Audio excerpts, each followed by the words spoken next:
After Sister Leaf pulls poor Maggie out of that corrosive red mist, Maggie quickly transforms back into her normal form. Sister Lightning immediately checks her to ensure she's not hurt anywhere. Since there are no burns or visible injuries on Maggie, Sister Leaf concludes it might be because of Maggie's devil form. Her devil form might be less susceptible to damage. Either way, they're just glad the devils are dead. Later, they arrive back at the castle. As soon as they step down, Lightning can barely contain her excitement as she rushes to give the prince the good news that they've defeated the devils, and everyone's safe. The prince, though happy to hear this, wants a clear rundown of what exactly went down. Sister Lightning eagerly starts explaining their exploits and how much she contributed to the devil hunt. That's when Nightingale throws both of them some death glares for fighting the devils alone. Poor Lightning tries to remind her senior that at least they won, but it's not enough to escape Nightingale's wrath. She ends up taking a playful flick to her forehead. Anyhow, they turn their attention back to the devils. The first thing they notice is that these monsters don't seem much stronger than normal people at a glance. However, Agatha quickly reminds them not to underestimate any devil. Whether they have magic or not, a devil is a formidable opponent. Agatha then asks if the devils really appeared near the town, and the prince confirms it. According to Leaf, they were about 2 miles from the wall. Meanwhile, Ash begins sifting through the crushed remains of the devils in order to search for any magic stones. The prince doesn't seem to understand why the devil's blood has a different color than humans. While human blood is red because it transports oxygen, the devils don't seem to breathe at all. Also, their skeletons are wider, which is not that surprising, especially their resilience and stamina require a larger body. They seem very similar to humans, so out of curiosity, he pulls up the devil's skirt to see if it has any reproductive organs. Agatha then explains, to the best of her knowledge, that the concepts of sex and gender don't exist in devil culture. It's always been a mystery since no one has been able to get near the red mist towers. Some people believe devils are born from the concentration of red mist, but the scholarly guild doesn't think so. After centuries of warfare, many have witnessed the ascension of devils. In simpler terms, ascension means that some devils reappear on the battlefield after suffering severe injuries, with their bodies changing. But from their scars, it's obvious they're the same devil. This might mean that high-tier devils aren't born, their power evolves after battles, and even their bodies may change. The prince reflects on how their magic stones were already a significant concern, but now that the enemy has the ability to evolve, it's even more worrying. It makes sense why humans haven't been able to defeat these monsters. Fortunately, the monsters don't have equipment that's more advanced than the current age. In fact, their gear is even cruder. They wear animal skins and rough cloth as clothing, and their fighting masks are just skulls of hybrid demons. The craftsmanship is very coarse. While inspecting one of the monsters, the prince finds a stone tablet and asks Agatha about it. Agatha explains that it's their method of recording information. The writings on it are created with magic, but humans wouldn't be able to decipher it. Princess Tilly then points out that perhaps the devil's minds are structured differently from humans. The prince acknowledges this, but remains curious about the stone itself. Agatha then reveals that sensory stones, pathfinding stones, and marking stones are all commonly used by scouting devils. The mention of scouting devils leaves the prince a little concerned. From what he can tell, the devils have already noticed this place and are beginning to scout it out, which likely means they've also taken note of the border town. However, Agatha claims that this scenario is unlikely. According to records from the Second Divine War, the devils wouldn't be so careless if they were investigating a human civilization. Devil scouts are typically organized in teams of 2 or 3 to ensure they can return with intel. Most teams had demon dragons with them and would never operate too far apart from one another. To eliminate these scout teams, the Alliance would send flying witches to block them from behind, while divine warriors attacked and captured them from the front. By the end of the war, the scouting teams had grown larger, sometimes including flying devils and fearsome devils. There would be no reason for them to send just 2 normal devils for scouting missions. Ash points out that the devils' weapons seem lacking. Could it be that they didn't see the border town as a significant threat? But as far as Agatha is concerned, this doesn't add up. During the Alliance era, even a smaller border town would have had witches to guard it. It's impossible that the devils wouldn't know how humanity has changed over the past 400 years. Their scouts should be armed the same way they were during the Second Divine War. The prince feels a wave of relief, thinking that maybe the devils aren't planning to confront the border town after all. Agatha agrees, but with a touch of caution. She explains that the devils probably didn't even know a town was nearby. They were likely just investigating the area around their camp. They were expecting to fight demons, not humans, which is why they didn't carry weapons they could use repeatedly, like spears or thunderstones. However, the prince's relief quickly turns to fear when he realizes what Agatha just implied, that the devils have their own camp. Agatha confirms it with a grave tone, explaining that otherwise the devils wouldn't have walked all this way. Now that they've established a base in the fertile lands, they're likely using it to expand into the wastelands, or rather, what used to be the Four Kingdoms. Just the thought that the enemy is building a base right outside his door has the prince sweating his balls. He asks Agatha if their hideout behind the mountains would also be considered a base. Agatha confirms this, explaining that during the war, a scouting station would typically have numerous mist towers, with 100 to 200 devils guarding it. But since the Red Moon hasn't arrived yet, it's unlikely they would build a new base with towers. Also, it's very inconvenient for them to transport mist, so the base wouldn't be very big. His sister then asks what he is planning next. Roland quickly rolls out that he'll find the camp, and if it exists, then he'll eliminate it. Ash supports this idea and vouches to help, promising her support. The prince immediately assigns Lightning and Maggie to scouting duty, and the two ladies are more than happy to oblige. He tells them that they won't be fighting the devils this time. They're to return as soon as they find the camp, as the devils might have dragons with them, and their safety is the most important thing. To motivate them, he promises that if they find the camp, he'll treat them to a week of desserts and ice cream bread. A while later, Sister Lightning is roaming around the desolate area, searching for the monster's hideout. That's when they stumble across a giant hole in the ground. Afterward, when they report back to the prince, it turns out that Lightning had brought Soraya along, and Soraya helped sketch the pit they found. The prince looks at the drawing and can tell it looks familiar. Lightning further explains that the location had only broken stones, a destroyed fence, and of course, the huge hole. It's similar to the stone tower they found with Agatha inside, and it was completely empty. No devils were found at all. For a moment, the prince wonders if this might have been caused by a giant worm, just like before. If the worm swallowed the ruins last time, then perhaps another one swallowed this camp. Soraya then adds that the location was right in front of the path the association was following last time, which is about 5 miles from where they first encountered the devils. Sylvie chimes in, noting that the tunnel beneath the hole seems to be heading toward the snowy mountains. It's in the same direction as the misty forest, and it all seems to be leading the same way. The scene then transitions to Timothy's royal palace, where he sits on his throne. A man with daggers steps forward and quickly throws them at a statue, promising that once the traitor Roland appears before him, he'll make sure to complete the task. But Timothy is unsure if this petty trick will be enough to assassinate Roland. The assassin, however, quickly assures him that it will. He claims that at least 10 rats have died by his hands, and once he blends into the crowd, no one will be able to tell where the daggers came from. Timothy still isn't convinced, so he gestures for his knight to step forward and tells the assassin that if he defeats the knight, he'll be generously paid. But the assassin responds that he doesn't fight head-on like this. Well, this is enough reason for Timothy to get rid of him, and the poor assassin guy ends up meeting his end. Timothy then turns to his minister and asks about the snow powder research. The minister solemnly reports that it's not going well. The blacksmiths have tried to create 10 different weapons, but none of them come close to the destructive power that was reported. Only a small number of the weapons could pierce a knight's armor, but their accuracy drops off after 50 paces. Even worse, even if they recruit every blacksmith and apprentice in the city, they'd only be able to produce around 20 pipes a month, and they can't even guarantee that all of them will work. To make matters worse, 4 of the weapons have already exploded during testing, and the soldiers are getting antsy about using them. Timothy is visibly displeased with all this bad news. He's frustrated that his options for defeating Roland are limited to pills and snow powder. But the Holy City wants to wait until the months of demons are over before even discussing pill trades. He doesn't understand how a traitor like Roland could be living so comfortably in the western region and wants him dead as soon as possible. As Timothy fumes, a white-haired old man enters and informs him that 2 messengers from the Kingdom of Dawn have arrived at the capital. Apparently, Otis Lucy and Belinda Lucy of the Deer family are waiting in the office and have requested his presence. Once they're settled in the office, Timothy wastes no time expressing his curiosity. He remarks how unusual it is for the King of Dawn to send representatives during the months of demons, which makes him eager to know the king's exact intentions. Timothy also makes it clear that if they've come seeking food, cotton, or cloth, he can only provide a small amount, and even that is offered out of sheer curiosity. Timothy reminds Otis that the succession decree has caused massive turmoil in the kingdom. Many supply chains are paralyzed, and they barely have enough resources to care for their own refugees. Diverting more is incredibly difficult. Both guests bow their heads to apologize. However, they point out that their king has sent them because of a much bigger threat looming on the horizon. Apparently, the church's armies have already sacked Eternal Winter and Wolfheart, and a flood of refugees is pouring into Dawn. The King of Dawn believes Wolfheart won't be the church's last target. It seems the church is planning to completely wipe out the upper class and take control of all territories for themselves. This puts both Dawn and Greycastle at great risk. In the coming years, the church may very well start a new war to raze them both to the ground.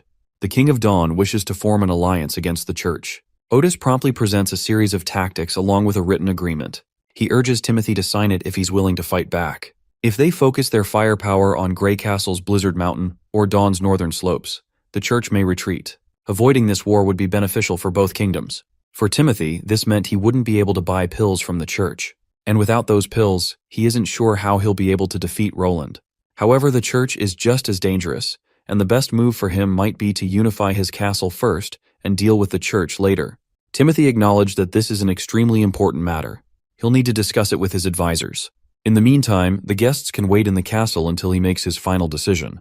He then asks Otis if he knows anything about the situation in Eternal Winter and Wolfheart. Otis reveals that they've gathered some information from spies, but there's not much to go on. Timothy then shifts the conversation, asking if Otis knows anything about Garcia Wimbledon of the Black Fleet. Belinda responds, saying there are rumors that she died in the church's crossfire, along with the King of Wolfheart. This shocks Timothy, and he asks if they've found her corpse. Otis responds with a no, though the church's announcement and Wolfheart's silence suggest they didn't survive. Once they leave, Timothy relishes the fact that his sister is dead, and he is looking forward to sending Roland to the heavens as well. The scene transitions to Slumber Island, where a merchant is utterly boggled by the sight of how many houses the witches have built in just half a month. He finally believes that Princess Tilly wasn't lying. Also, I have forget the names of these two Slumber Island witches. Let's call this Ponytail Girl Witch 1, and the other with Black Head Witch 2. Witch 1 comments that the princess never lies, to which the merchant agrees. He now has no issue with relocating people to the Slumber Island. Witch 2 mentions that she also included a heating method she learned from the western region. The beds are connected to furnaces, so as long as there's firewood burning, they stay warm. With layers of wood, straw, and blankets, the beds are much more comfortable than any furniture, especially in winter. The merchant can see that this is an interesting design. He invites Witch 2 to come work at Crescent Moon Bay.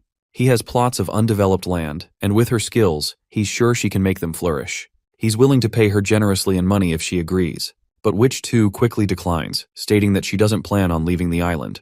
The merchant persists, trying to allure her by promising better living conditions. He tells her she could live in the same courtyard as him, enjoy fine wines, and taste delicacies from all 4 kingdoms. Not only that, she would have servants by her side wherever she goes. This is the lifestyle people crave, and if she works for him, she can also enjoy it.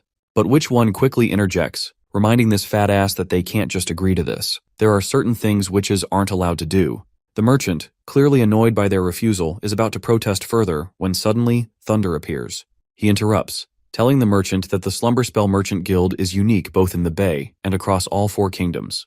It will do just fine without his business.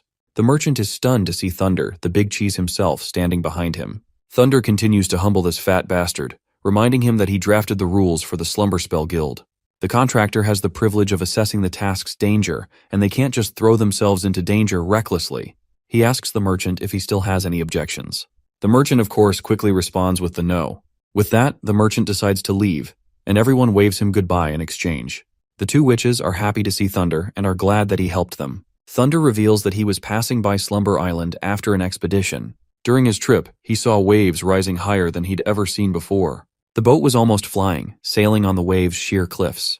By some miracle, they didn't fall and sink. He claims that if he hadn't seen it with his own eyes, he would never have believed such a thing. Witch 1 quickly responds that since seawater isn't made of rocks, why would it flow downward? Thunder laughs and explains that he has named it the Ocean Line. It's north of Shadow Island, and the wall looks like a long line that stretches infinitely. It splits the sea into 2 very distinct regions, and he is planning to make this his next destination for his adventures that are to come. Later, the witches are gathered in a room on Slumber Island, talking about how much they miss the delicious food from Border Town. They're especially craving the birdkiss mushrooms. They drool as they imagine all the tasty food that Prince Roland had. Not just that, they're also missing the warm showers with bubbles and soap. One of the witches regrets that she only went to drop off Princess Tilly and had to come back, so she didn't get to enjoy anything. As everyone is talking about the border towns and Roland Wimbledon, the Witch 2, whose name I still don't know, sits quietly in the corner of the room. As she's getting ready to sleep, her mind drifts to the thought of how she might have a romantic relationship if she were to work with Roland Wimbledon.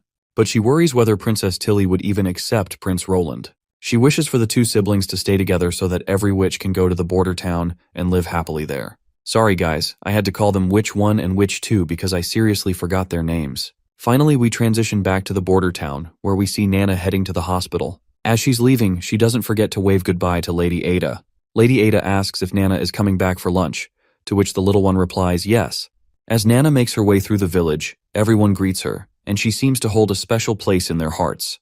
Well, it's not surprising, especially since she's cured so many people before. Before Nana enters the hospital, the guards mention that there are no patients today, but some of her friends are here to visit. As soon as Nana enters, Sister Lotus jumps at her and gives her a warm hug. Lotus explains that it was Moon who suggested to visit the hospital, as there's nothing left to do at the castle. Lily is also there, and with her usual arrogance, she tells everyone to stop causing a ruckus. She might have plenty of time on her hands, but she still has to examine a ton of bacteria. But Moon brutally reminds her that she literally saw Lily falling asleep just a minute ago. Anyway, Nana is just happy that they came to visit her. Even Lily decides to conduct her experiments later since they're causing too much noise. When Lotus asks what they're planning to do, she flashes all of the cards. Although many of the witches don't know how to play the game, Nana steps up and votes to play anyway. They spend the rest of the day playing until night arrives. Even after taking a refreshing bath, Moon does not seem to be feeling good at all. She expresses how envious she feels of Nana. Moon envies her because Nana is always getting attention from everyone in the town. They treat her so well, constantly offering her greetings and kindness. Moon wishes she could have a life like that. But Lily pushes her aside, reminding her that both Nana and Lily herself are the foundation of the town's medical resources. Everyone's health is kept safe by one treating the outside and the other treating the inside. Moon is frustrated that she has not contributed or helped anyone at all. Because of this, she ends up seeking out Prince Roland the very next day. Roland has no clue why she's visiting him, so he guesses that she might have been bullied and is here to complain. But that's not the case. She flat out reminds him how he always mentions that she has a lot of potential, yet she hasn't evolved. She's pretty sure the reason her ability hasn't evolved is because she can't understand Natural Science 101. Now that Moon has mentioned it, Prince Roland claims that he's been thinking about it lately as well. According to Agatha, he explains that the Witches' Alliance achieved ascension without fully understanding natural processes 400 years ago. They did it through continuous practice of their abilities and occasional epiphanies. These moments of realization could happen either by observing events in real life or through sudden insights. However, ascension through that method is not as thorough as systematic education. Agatha's magic is evidence of that. She's the weakest of all the ascended witches, and even some regular witches like Sylvie and Andrea are stronger than her. All of this goes over Moon's head, and she simply points out that she just wants to evolve, so simply asks if he has any solutions to her problem. Prince Roland states that it might not work, but he can try. He begins by asking her about her perspective on magnetism. Moon explains that it's a physical phenomenon produced by the motion of electric charges, resulting in attractive and repulsive forces between objects.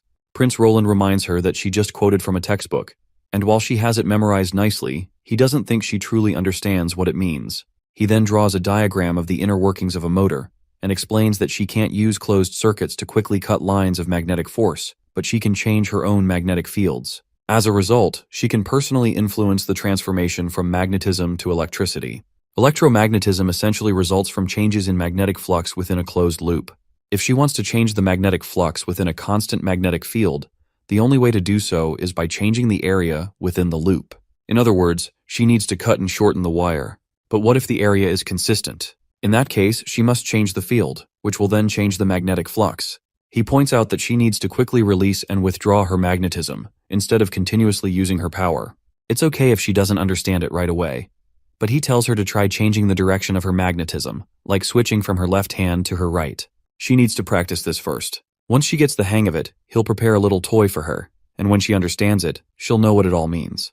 The thought of having a toy really perks her up. Later, we meet Moon once again. Following Prince Roland's instructions, he had told her to hold the frame with both hands and practice using her ability.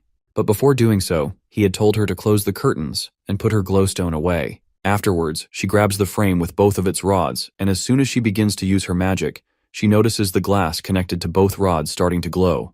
The glow intensifies further, and suddenly, the entire tube glows brightly, leaving Moon absolutely bewildered. The next day, she visits Prince Roland again and questions him about why the glass started glowing. Hearing this, Prince is quite fascinated that she managed to do it so quickly, as he had expected it would take her at least 2 days to make any progress. He then asks if she realizes that the glass illuminated like an electric light bulb. When she confirms it, he's happy to hear that she used the power of lightning. This revelation leaves Moon completely confused. As Prince dissects the light bulb, he reminds her that the light was orange and kept shining only for a moment. The lightning ignited the filament inside, causing it to burn and emit light. But it's okay if she doesn't fully understand it. He promises to show her what real electricity looks like soon. Later, Moon comes back to her room, where Lily asks her why she is up so early, and she further orders Moon to bring her breakfast. But Moon doesn't like Lily's attitude. She proceeds to close the curtains and sit in the chair, as she needs to practice her powers in the dark, with the glowstone put away. Reluctantly, Lily shuts her book and decides to leave. However, the thought of Lily leaving scares Moon a little, since she doesn't like the dark. After some teasing, Lily decides to stay. Once Moon settles into the chair to begin her session, Lily asks if she plans to magnetize the object with her hands. Moon responds with a no, explaining that she's going to cycle magnetism through her hands. Prince said she might be able to see lightning if she does. Of course, Lily is baffled and isn't ready to believe it right away. But Moon sits down and begins her practice. As she concentrates, she remembers Kara, the former leader of the Witch Association. Moon is sure that if Kara were here, she would be yelling at her by now, as she always considered Moon useless. But Moon is glad that Prince isn't like that. In fact, he even made special equipment for her to practice with, and he swapped the metal wire inside for a copper one. Determined to prove her worth, she begins her practice. Light soon starts to radiate, and before long, she is able to illuminate almost the entire room. This leaves Lily completely baffled. As Moon takes notes, she realizes that electricity becomes magnetism, and magnetism becomes electricity. In other words, they are the same. The next day, Moon demonstrates her abilities to Prince, who is left completely speechless. He can hardly believe his eyes as she produces an electrical system without any power source. He has no doubt that her ability is of the enchanting type, and that she's introduced a brand new attribute to the metal frame, using magic to provide power. Moon happily points out that, just as he had said, electricity and magnetism are related, they can't exist without each other. The fact that her ability can magnetize objects, she realized, might also be able to create electricity with it, since electricity requires magnetism. She tried applying magnetism to the bronze rods, and then this happened. Prince is quite pleased with Moon's epiphany. He now feels certain that electrical currents result in magnetism. However, magnetic fields don't create electrical currents without reason. The currents must travel in a closed circuit, with magnetism changing alongside them. Changing both the strength and area of magnetism typically requires an external energy source, but Moon's new ability replaces that requirement, causing magnetism to change on its own. Prince is now certain that witch abilities shouldn't be measured strictly by logic. Moon's magnetic magic might not adhere to the rules of real magnetism, just as black fire isn't actual fire. He addresses Moon curiously and asks if she has ever noticed any changes in the magnetism of objects she has enchanted. Moon recalls trying something like that back at the Witch Association. She had wanted to lower the magnetism of an object when she wasn't using it, so it would be less troublesome for her sisters. However, no matter what she tried, the magnetism maintained its strength, and she assumed it was impossible to adjust. Prince then turns to Nightingale and asks her to describe the form of Moon's magic. Nightingale promptly responds, saying it looks solidified, like a shifting pool of water. This revelation means one thing: Moon has evolved. Prince pats her on the head, appreciating her hard work and consistency, as her evolution wouldn't have been possible without her dedication. He declares her the sixth evolved witch in the Witch Union. This lights up Moon, who is thrilled to know she can now be of even greater use to Prince. Prince continues, expressing that there's so much potential in Moon that he can't even count it all. As he said before, her potential is limitless. He tells her to get some sleep first, noting that her eye bags are almost the size of a fist. He promises to properly test her abilities later that afternoon. With that, the poor, tired Moon sluggishly walks out to get some well-deserved rest. Meanwhile, Nightingale seems to be deep in thought. She quickly locks the door behind her, then jumps over to Prince and gets uncomfortably close to him. While Prince wonders if Nightingale is coming in for some intimacy, all his hopes of a playful moment are dashed when Nightingale, with a worried look, asks him how she can evolve her abilities as well, without needing to study Natural Science 101. Taking Moon's exam scores into account, there's no way she truly understood anything related to natural science. Yet Prince still helped her evolve. So Nightingale also wants to know how he managed to do it, and if perhaps she needs a toy to aid her evolution as well. Prince sighs and highlights that evolving her abilities through a sudden epiphany might be very difficult. Agatha had mentioned that such evolution requires witnessing an occurrence related to one's ability in the real world. However, Nightingale's mist magic is so bizarre that even he has no idea how it works, so he's unsure how to guide her. Still, he believes there's one way to solidify her magic. She would need to learn a lot about physics, natural sciences, and advanced mathematics. Of course, to Nightingale, this sounds like Prince is suggesting something impossible, especially with the mention of advanced mathematics. She grumbles in frustration and, feeling disappointed, turns to leave. Later, we see Moon along with Prince and Nightingale as well. Apparently, Moon is here to demonstrate her abilities. Prince names Moon's ability as unconditional magnetism.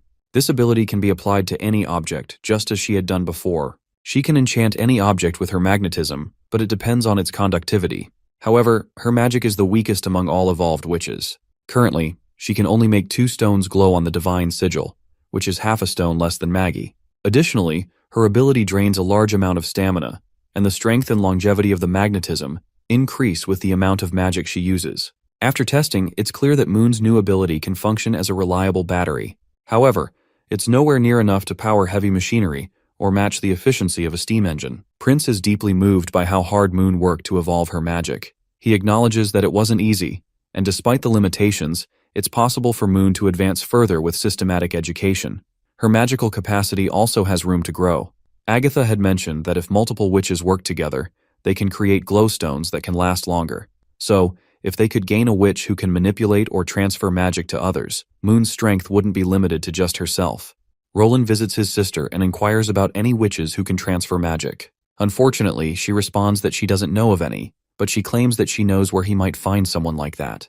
The witch Tilly speaks of is named Spear Passy. She possesses a unique ability to form a connection between witches, allowing the magic of multiple individuals to be linked, making her skill set potentially invaluable for Roland's needs. Passy resides at Dragon's Cliff, where she holds the dual status of both a marquis and a territorial lord. Her father, the previous lord, passed down his position and land to her despite her being a witch. Thanks to the grandeur of her estate, Passy has been able to hide her identity well, living a life of luxury compared to most witches. She even played a pivotal role during the migration to Sleeping Island, helping Tilly gather witches from the southern region with remarkable speed. This contribution significantly aided their cause. However, when Roland expresses surprise that Passy doesn't actively shelter witches, Tilly explains that Passy prioritizes her governing position over anything else. Passy has made it clear that protecting her status is critical to maintaining her influence. Tilly recounts that Passy once explicitly told her that if witches were captured by townsfolk, she would find a way to smuggle them out, often replacing them with other prisoners. However, if the witches were captured by the Divine Punishment Army or the Church, she would not intervene. Tilly advises Roland to try reaching out to Passy, but cautions him that her assistance is not guaranteed. Passy's motivations are complex, and while she may offer help, she won't risk compromising her position or territory. Prince acknowledges Tilly's insights and decides to send ambassadors to negotiate with Spear Passy regarding her potential assistance. After discussing this, Tilly brings up an intriguing topic. Another witch has recently evolved. Prince explains that it was Moon who solidified her magic. He adds that relying on the old methods to evolve witches' abilities is far from ideal. True evolution, like Anna's, requires a foundation of solid knowledge and systematic education. Tilly then references a theory Prince had mentioned previously, something that fascinated her. She asks him to elaborate on his statement. An ability is a manifestation of magic that is an unnatural phenomenon. Prince explains that this is his personal theory. He elaborates by using Anna as an example. Her black fire, he explains, doesn't exist in nature. It is clearly a manifestation of magic. As for the basic fire manipulation Anna possessed before evolving, he speculates that witches initially project their abilities mentally, which leads to their ability to manipulate magic.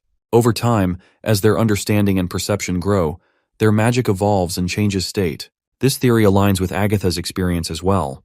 Prince points out that many witches have similar abilities before they evolve, likely because they witness the same natural phenomena in their surroundings. However, once they reach higher-tier awakenings, their powers become dramatically unique. This, he believes, is due to the vastly different experiences and perceptions each witch has accumulated in their lives. Now that Prince has framed it this way, Tilly finds it makes sense. After exchanging these deep, cerebral ideas with her brother, Tilly suddenly shifts the conversation, asking if he came from a world without magic. This unexpected and pointed question leaves Roland choking on his tea. Gathering himself, he cautiously asks her how she came to such a conclusion. Tilly explains that over the past month, she's carefully read all of his writings and theories. While she found them insightful, something always felt off. It wasn't until his latest explanation that she realized what the problem was. Apparently, he treats magic as completely separate from the natural world. For instance, Natural Science 101 and Physics 101, neither of them mentions magic at all. According to him, magic isn't a natural phenomenon, even though it clearly exists. Roland feels cornered by the points Tilly raised with such valid logic. He never imagined, even in his wildest thoughts, that a normal person would notice something like that when learning such complicated knowledge. But it turns out Tilly Wimbledon is more than just a royal genius fourth princess. She's also a transcendent witch. Just as he thinks he's in trouble, Tilly reassures him that he doesn't have to spill all the beans right away. It has gotten pretty late, so she's heading back to the dorms, and she tells him he should get some rest too. She hopes to keep trusting him. With that, she leaves, and Nightingale steps out from her hiding place. Even Nightingale looks disappointed because Princess Tilly was so close to uncovering Roland's true origins. If only she had pried a little more. Roland sighs in disappointment and points out that she didn't pry because she doesn't want to risk losing their relationship. If prying meant breaking their alliance, it wouldn't benefit Slumber Island, especially with the same looming threat still hanging over them. Her status as an ally is more important than the truth of his identity. Roland believes this is the only reason Tilly's giving him some time, but that doesn't mean she doesn't want to know the truth. If she keeps stalling, she might lose her trust once their enemies are defeated. Tilly's played her hand, and now she's waiting for his, but Roland still hasn't figured out what she thinks of the fourth prince. Regardless, he has to bury that worry deep for now. He turns to Nightingale and asks for her opinion about the trip to Dragon's Cliff with Maggie and Lightning. Nightingale agrees to go, but Roland reminds her that it won't be a simple conversation, and he's actually worried about it. Of course, Nightingale assures him that if talking doesn't work, she'll just kidnap her. But that's exactly what Roland is worried about. He doesn't want to kidnap anyone. Spear Parsi would probably rip their hearts out if she did that. He begs her not to mess this up. She should gather some intel about the situation before meeting with Spear Parsi. If she rejects the offer, that's fine, but there's no need to threaten her at all. He also tells her to keep a record of Dragon Cliff's environment, defenses, and patrol schedules. Lastly, he reminds her to return as soon as possible and, most importantly, to stay safe.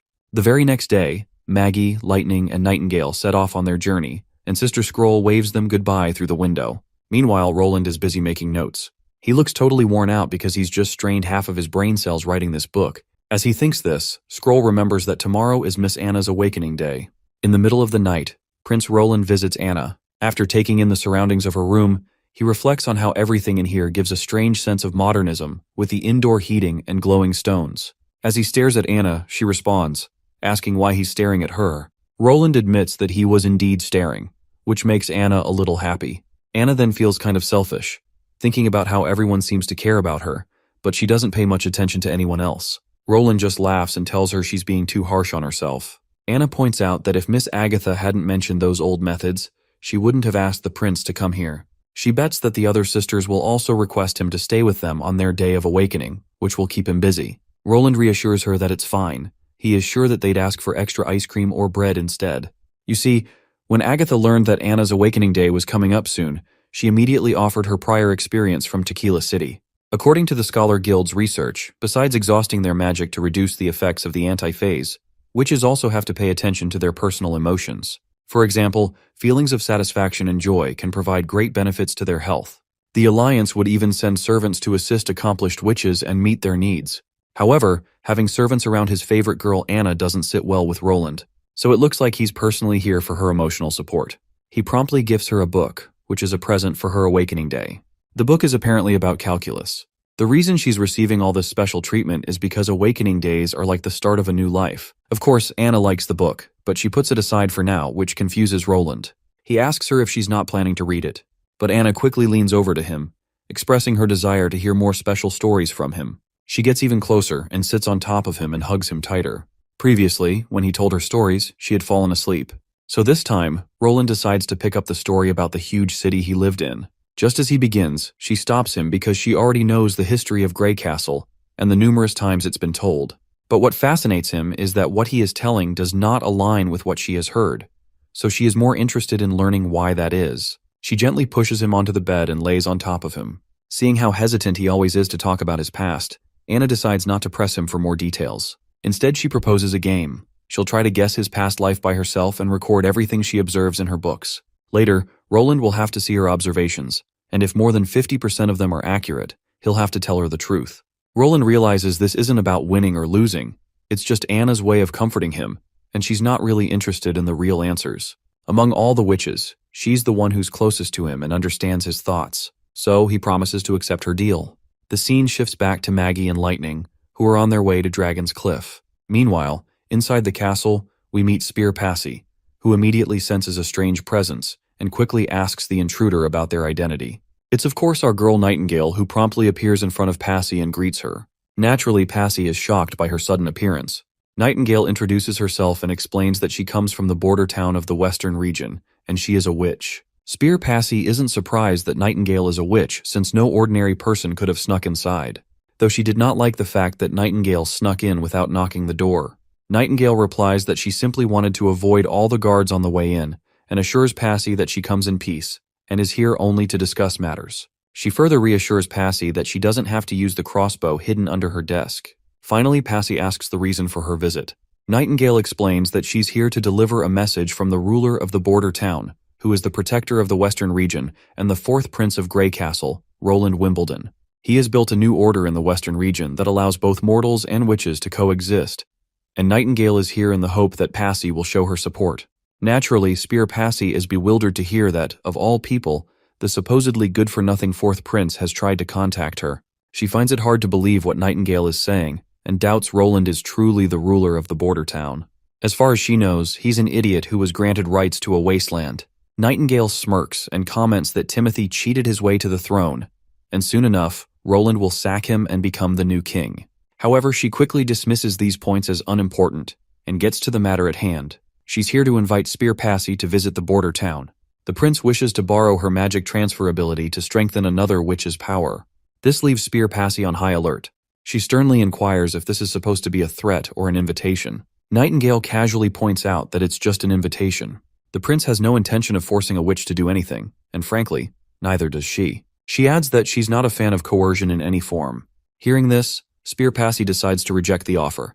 She states that if Roland truly needs her help, he can come to Dragon's Cliff himself, with the manners of an elite. Sneaking into her castle won't earn him any favors, and she won't risk drawing the church's attention by associating with someone who doesn't respect proper protocols.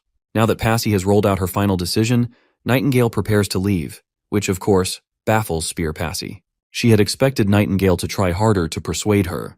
Nightingale calmly reminds her that she's just a messenger. She delivered the message, received the answer, and now her mission is complete. Passy, still curious, asks how Roland even knows about her abilities. As far as she can tell, it must have been the witches at the Bay who told him.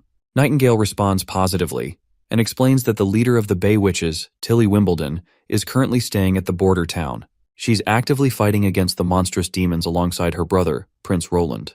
Furthermore, Tilly herself was invited by Roland, just as Passy has been.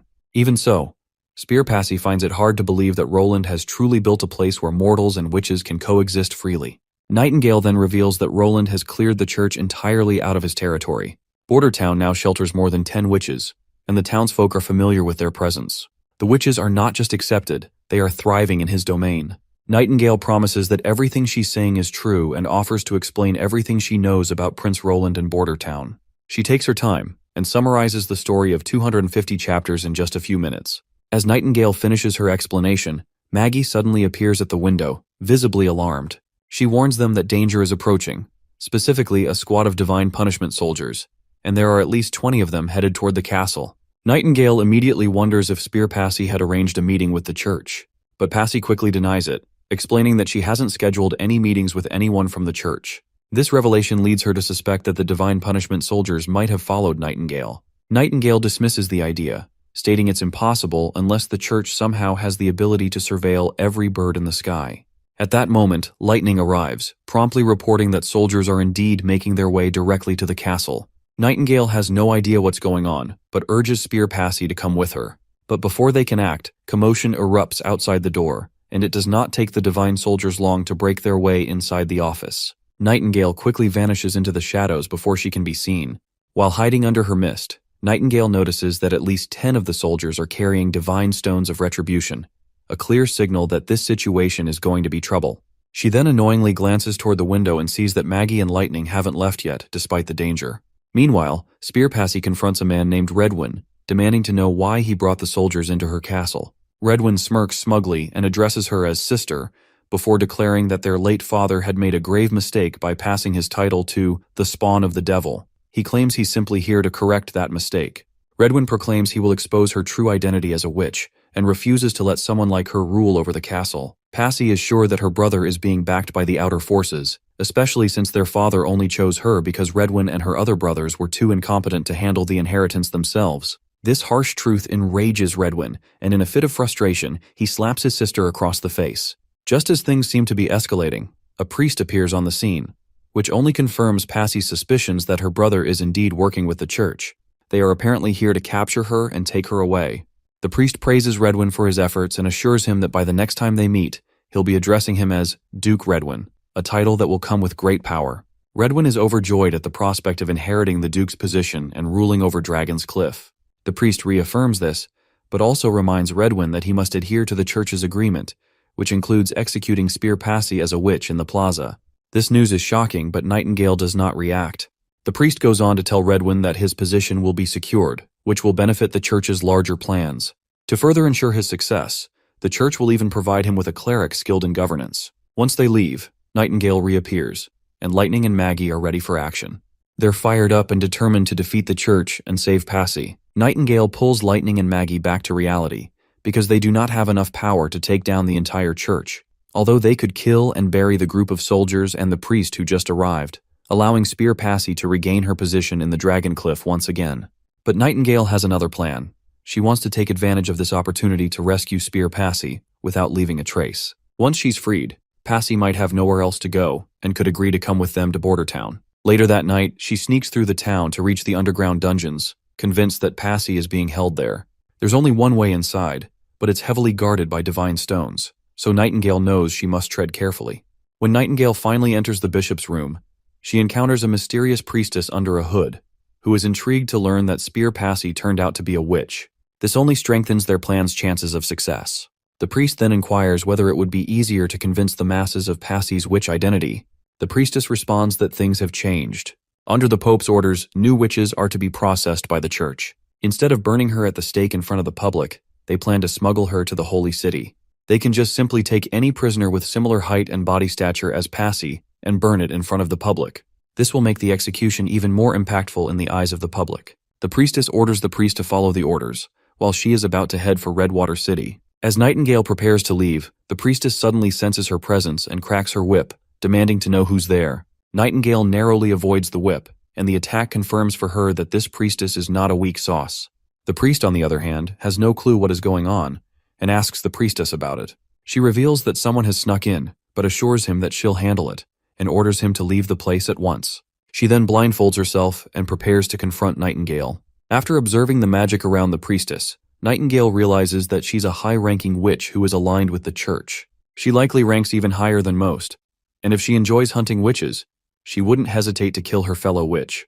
This witch is not someone who would think of Nightingale as a sister. Meanwhile, the priestess begins her interrogation. She points out that Priest Rosade wasn't able to see Nightingale, suggesting that she knows how to hide herself well. Furthermore, the fact that Nightingale dodged her attack makes the priestess believe that she's trained or experienced in combat. She can tell, without a doubt, that Nightingale is rare among wild witches. This isn't just any ordinary witch.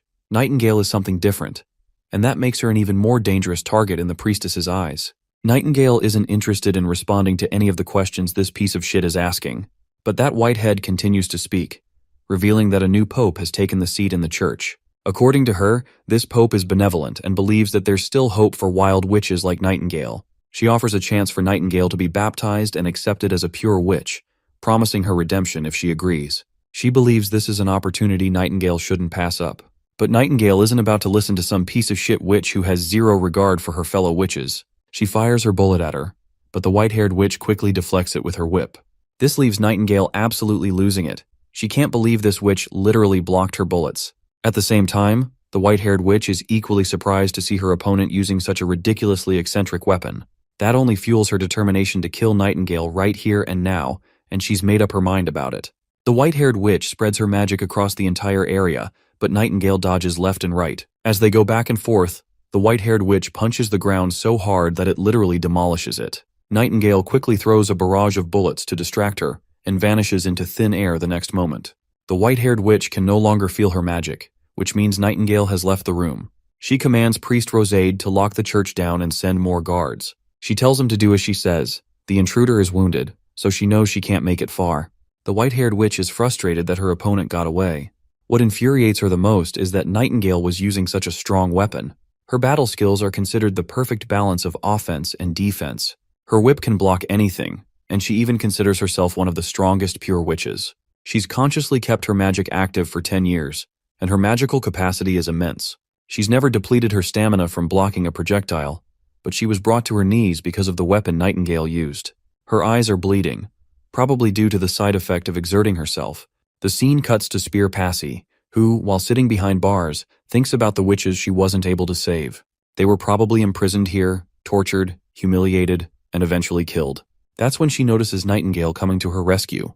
Before the guards standing outside can notice anything, Nightingale silently slits their throats. Nightingale reveals to her that the guards didn't know Spear Passy was a witch, so they didn't realize who she really was before they captured her. This is all a plot by the bishop. They're just after the governor's position, and her brother is nothing more than a puppet of the church. Nightingale doesn't have time to explain everything, so they decide to get out of there first. But Nightingale can't let Passy inside her mist just yet, because she has a divine stone of judgment shackle, which can only be opened by a special key. So their first task is to get rid of it. As they walk through the corridor, soldiers swarm their way, but Nightingale just vanishes into her mist. Then, she pops up right in front of them and kills them with each bullet fired. In a matter of seconds, she takes down a bunch of soldiers single-handedly. Finally, they find the device they can use to remove the shackle from around Passy's neck. Once it's off, they make their way out of the chamber and notice more soldiers. But before those soldiers can launch their barrage of arrows, Nightingale and Passy hide behind a wall because the arrows have stones of divine judgment, which cancel out Nightingale's mist magic. Another barrage of arrows comes in, and in an attempt to save Passy, Nightingale ends up taking all of the arrows right over her back. But thankfully, Nightingale successfully executes her mist magic this time, and they drift into her mist, popping up at the very top of the castle's tower. Before they can catch their breath, they're found again, but that's when Maggie shows up. She smashes her giant tail into the building, and the rocks that break off begin to fall onto the soldiers below. While the soldiers are disoriented from the rocks, Maggie and Nightingale return to rescue Passy. After safely leaving the area, they set up camp somewhere in the forest. There, Passy tells Nightingale to strip down so she can tend to her injuries. Although Nightingale is embarrassed, she eventually agrees and does as told. Nightingale is swollen from the previous fight, but thankfully, it isn't as brutal as it could have been. She's patched up with medicine applied to her wounds, and after disinfecting them and wrapping the bandages, she's back in action, ready to continue. Nightingale then tries to convince Passy to visit Border Town. She tells her that the town is a sanctuary, a kind of holy mountain for witches. If she isn't interested, she can always leave, but the offer is there. With all the details and persuasion, Passy agrees to go with them the next day, which lights up Lightning's mood. Around a bonfire, Nightingale points out that the church will likely contact the holy city about what happened, and they'll need to eliminate any messengers they send. It's only a matter of time before things escalate. 3 days later, the church and its divine soldiers are leaving the Dragon's Cliff, but just as they think they're in the clear, they're ambushed by Nightingale's group. Ash drops down from the sky like a goddamn meteor, obliterating a soldier with a single swing. The remaining soldiers rush toward her, but they meet the same fate. Andrea doesn't want Ash to hog all the spotlight, so she joins in, using her divine arrows to take down even more soldiers. The two of them make it clear that they're a force to be reckoned with. Nightingale also joins in the fray, and right at that moment, the white-haired witch pops out from the carriage. She quickly deflects all of the bullets Nightingale shoots at her, but she still ends up staring right down the barrel of Nightingale's gun. But the game is on, and both ladies engage in a Hollywood-level action scene. While Nightingale continuously shoots a barrage of bullets, the white-haired witch does her best to keep up, but it's clear she's struggling. Nightingale is easily overpowering her this time. Nightingale doesn't seem to be running out of bullets, but the white-haired witch already looks exhausted and on the brink of giving up. Eventually, the poor witch takes a bullet right over her shoulder, then another right over her chest. After taking a few more bullets, she's down for the count. She tries to retaliate even after being brutally injured, but Nightingale throws a divine judgment stone atop her, rendering her powers useless. Nightingale then points the barrel of the gun at the lady, and with the final bullet, she ends the poor witch's life. In the dead body, she finds a letter pendant with a stamp. Nightingale then pulls away the blindfold from the lady's eyes, and when she does, she notices that the woman doesn't have eyes at all. By the look of the scars, she can tell that this poor girl didn't have a comfortable life. But thankfully, from now on, she won't hurt any more witches, and she won't suffer any longer either. Lightning then approaches with a bastard who's been running away.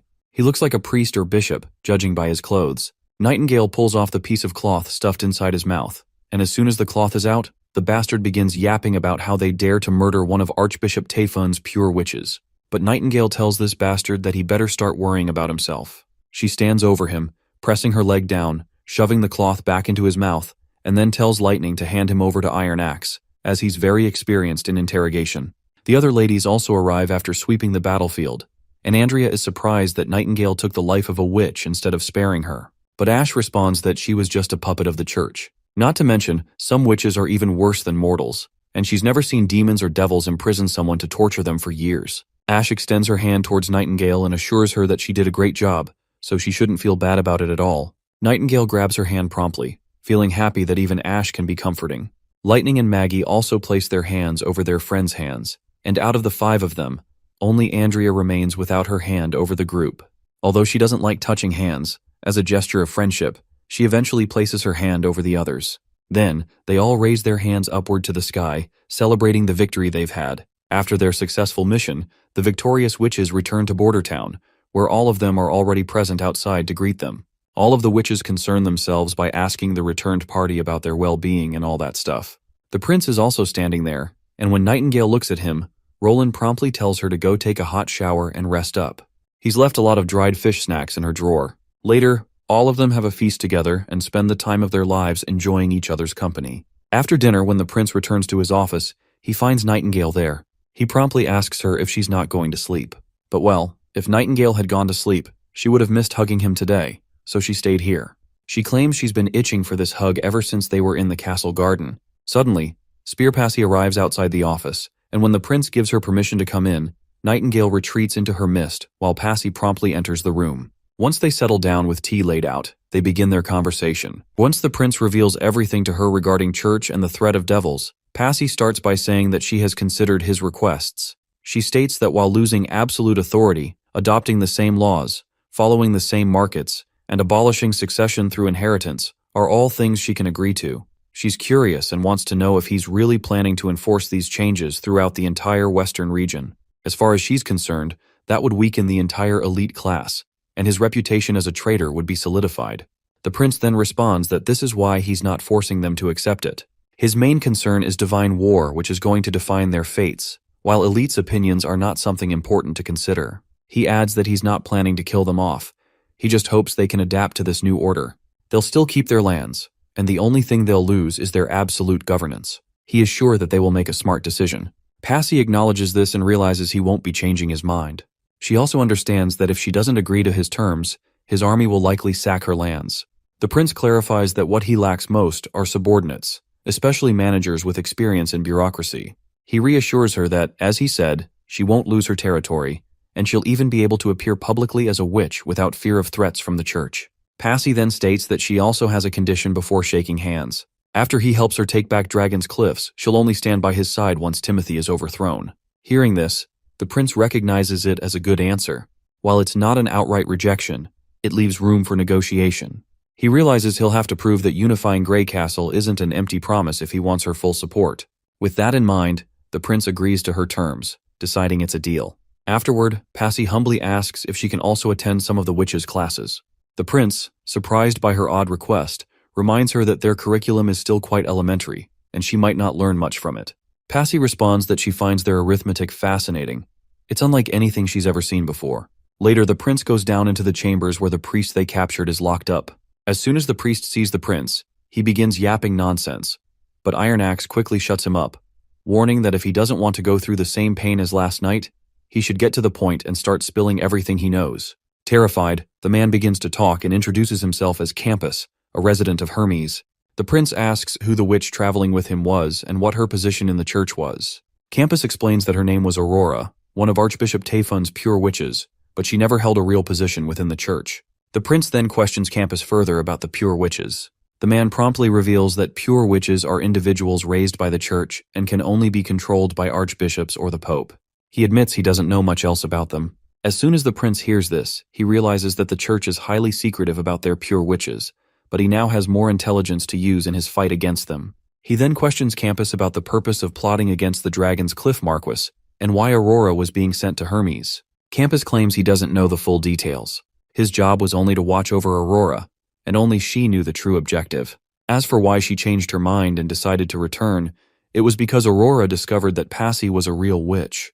The new pope had decreed that all captured witches should be purified in the holy city. Hearing the mention of pure witches, the prince presses Campus further, asking why, if pure witches are sinless, the church would hide their existence. Campus responds that some followers aren't faithful enough to accept the existence of pure witches, so it's only a temporary measure.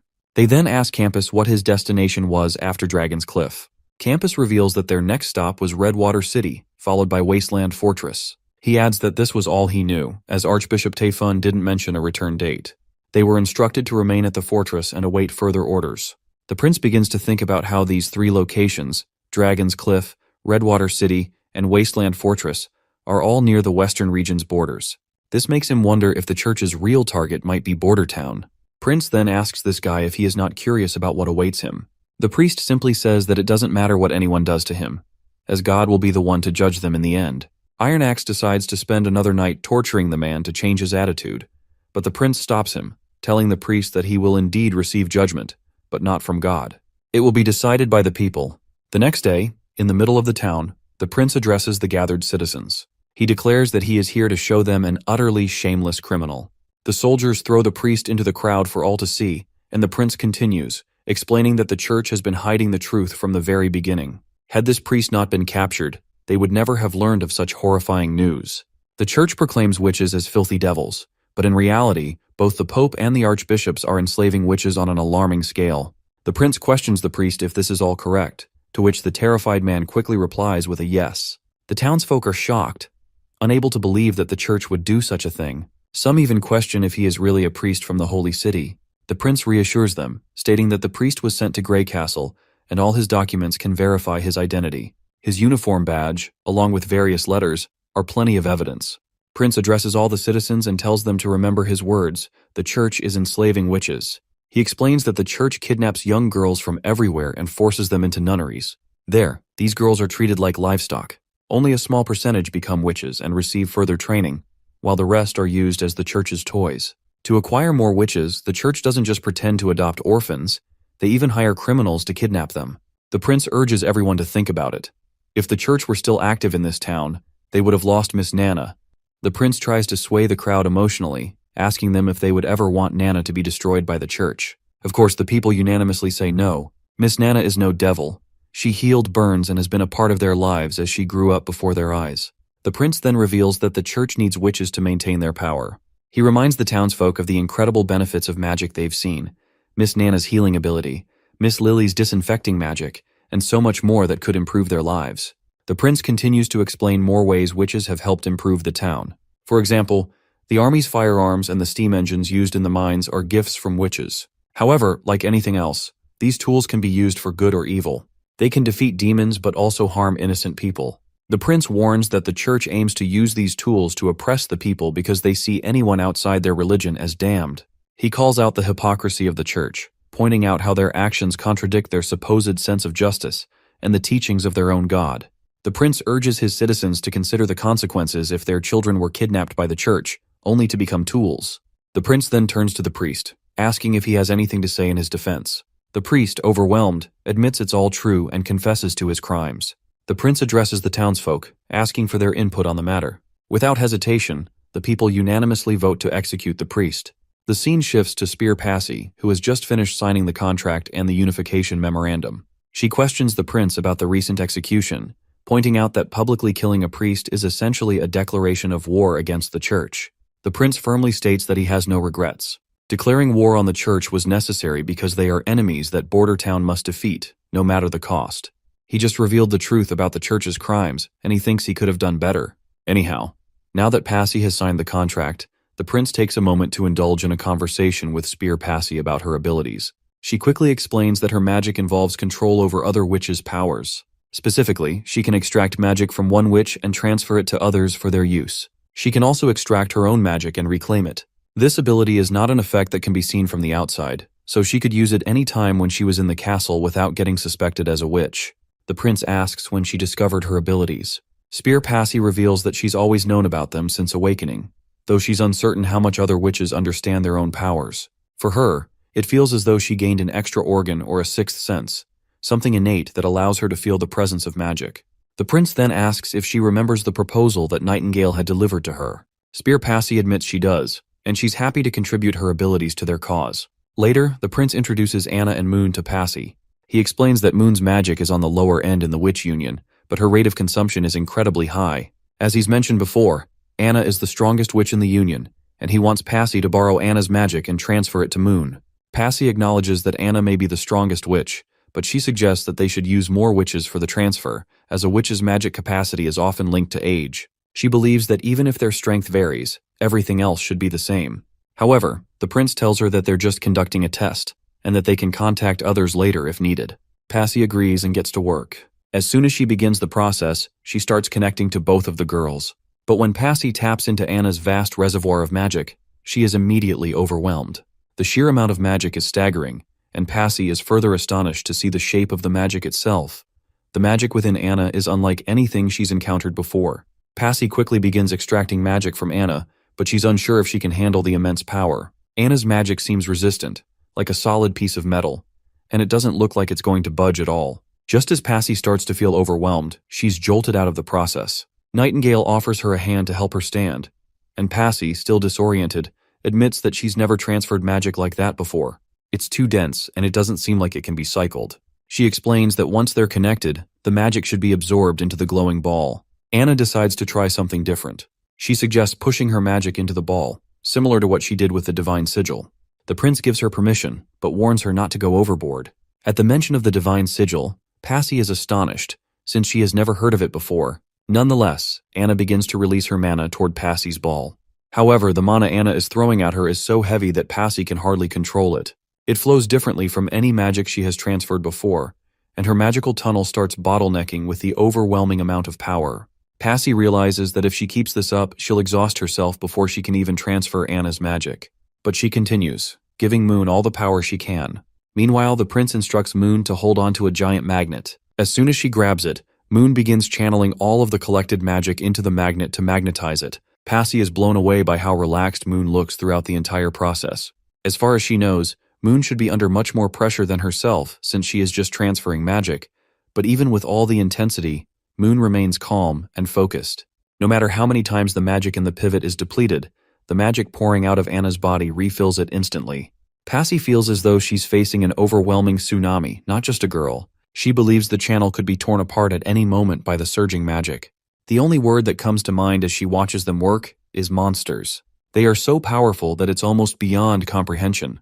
Nightingale makes sure to support Passy, helping her stay steady as the process continues. Finally, after some time, Moon is finished. She quickly rushes to the prince to hand him the magnet, but he doesn't take it directly. Instead, he avoids direct contact and holds it with a stick. Passy asks why, and the prince explains that it's a strong magnet with an ever-changing magnetic force. He's unsure if it will form a circuit with the ground and discharge all its energy through someone, so it's safer for him not to touch it directly. Of course, this explanation goes over Passy's head. Meanwhile, Anna quickly reveals the electric motor they've created. They decide to name it Dawn No. 1. Moon is excited, while Passy still looks clueless. The prince then places the magnet into this box. As soon as Moon flips the switch on the motor wheel begins rotating. The spinning wheel of the motor leaves everyone in awe. Moon excitedly asks if this means the test is a success, but the prince cautiously replies that it's too early to tell. They need to see how long it can run. Meanwhile, Passy, who doesn't understand the applications of a motor, finds it amusing that the prince is so thrilled by this ugly piece of metal, treating it like it's some kind of jewel. As the prince dives into a technical conversation with Anna, Nightingale quietly decides to leave. The nerdy talk is way over her head, and she'd rather not stick around for it. Several days pass after the motor's initial trial. Anna happily reports to the prince that the Dawn 1 motor has been running non-stop at the northern mines. It ran day and night until it finally stopped this afternoon. The prince is delighted to hear this, as it means they've discovered a new potential source of energy. While he acknowledges that its current production capacity is limited and won't be enough to spark a total revolution, it's still a promising backup to steam engines and stoves. The possibilities for the future are endless. There's a significant drawback to the motors. They drain the magic of those powering them. After charging the Dawn 1 motor, Anna, Moon, and Passy were completely exhausted. Even if all three of them charged a motor every day, they could only keep 5 motors running at most.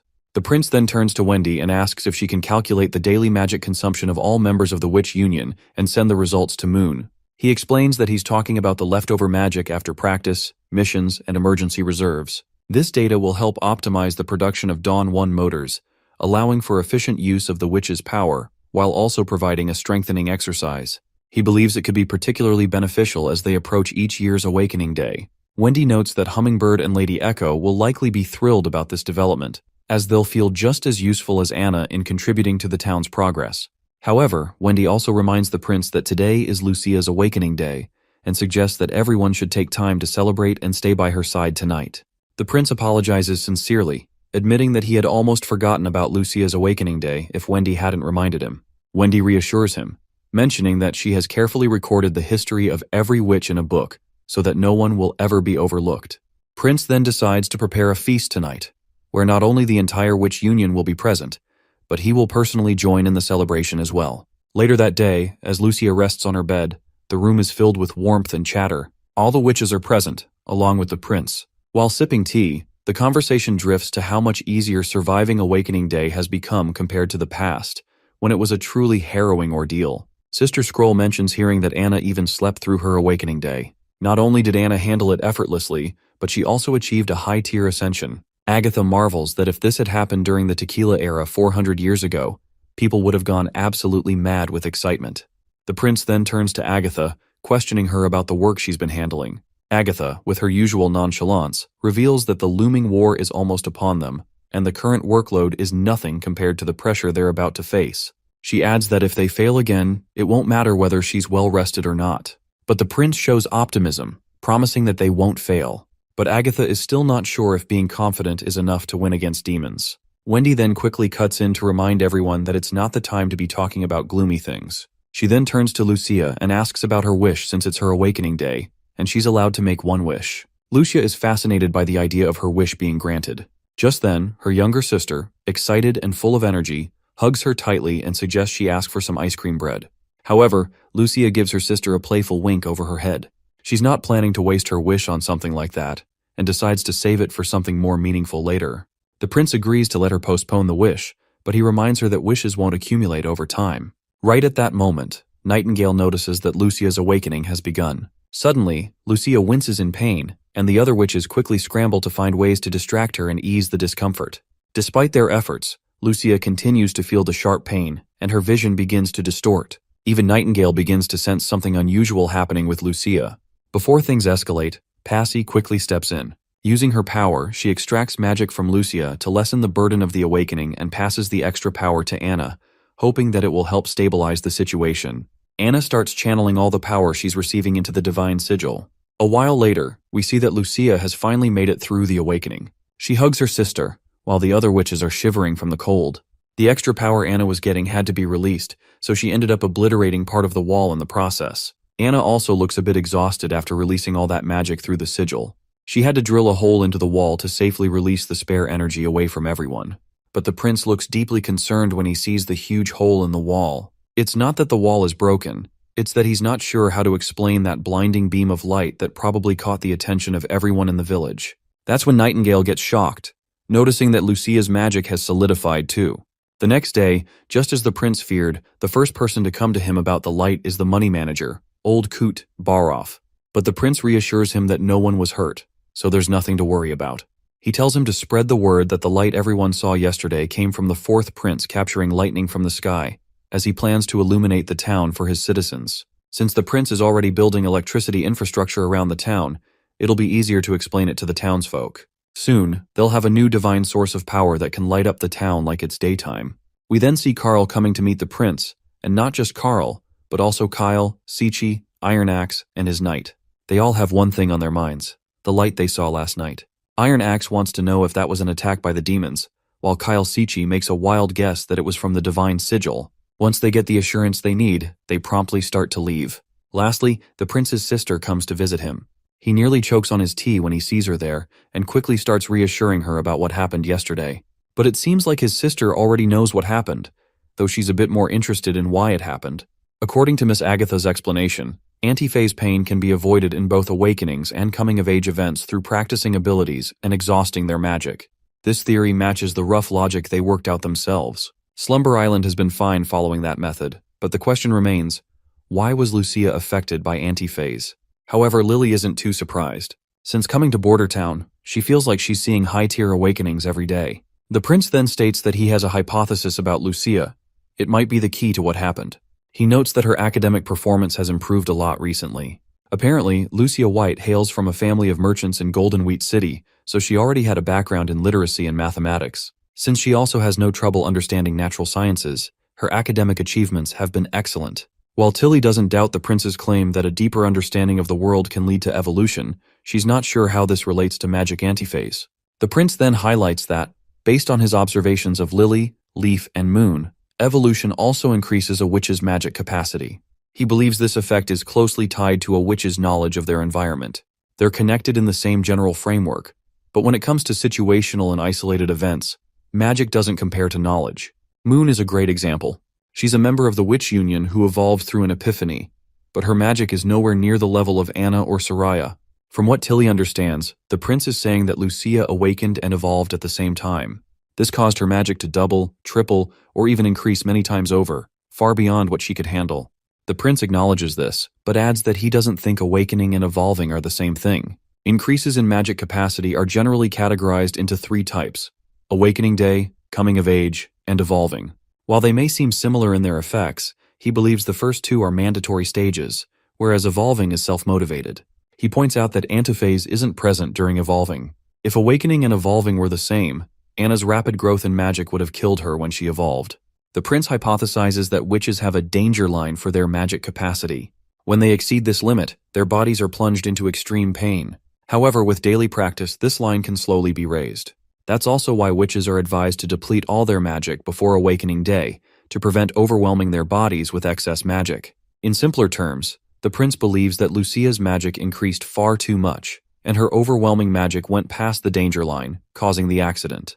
He further explains that Anna might have suffered just like Lucia, but her magic capacity was already enormous. Because of this, her danger line was much higher than the average witches. This also explains why Lucia returned to normal after Passy absorbed some of the violent magic. It never really belonged to Lucia in the first place. Tilly is amazed by all the hypotheses the prince has to offer. They explain a lot of things. She then asks him why magic can appear in so many different ways when it all comes from the same source, and why witches can only see the magic in the world once they awaken. The prince responds that magic only truly belongs to a witch once they accept it. Awakening can be seen as drawing magic to oneself, but ultimately keeping only a small portion, while evolution is about expanding that small portion. The more knowledge a witch has, the stronger they become when they evolve. This also makes sense because there's no limit to evolution. There's no end to learning more about the world. Suddenly, the princess gets curious and wonders how powerful the prince would be if he were a witch, given all the knowledge he has. But the prince quickly shakes off that thought. He really wants to personally experience what transcendence feels like, but he'd rather avoid paying the price. Princess Tilly then requests him if he can give her permission to bring some of his curriculum back to Slumber Island with her.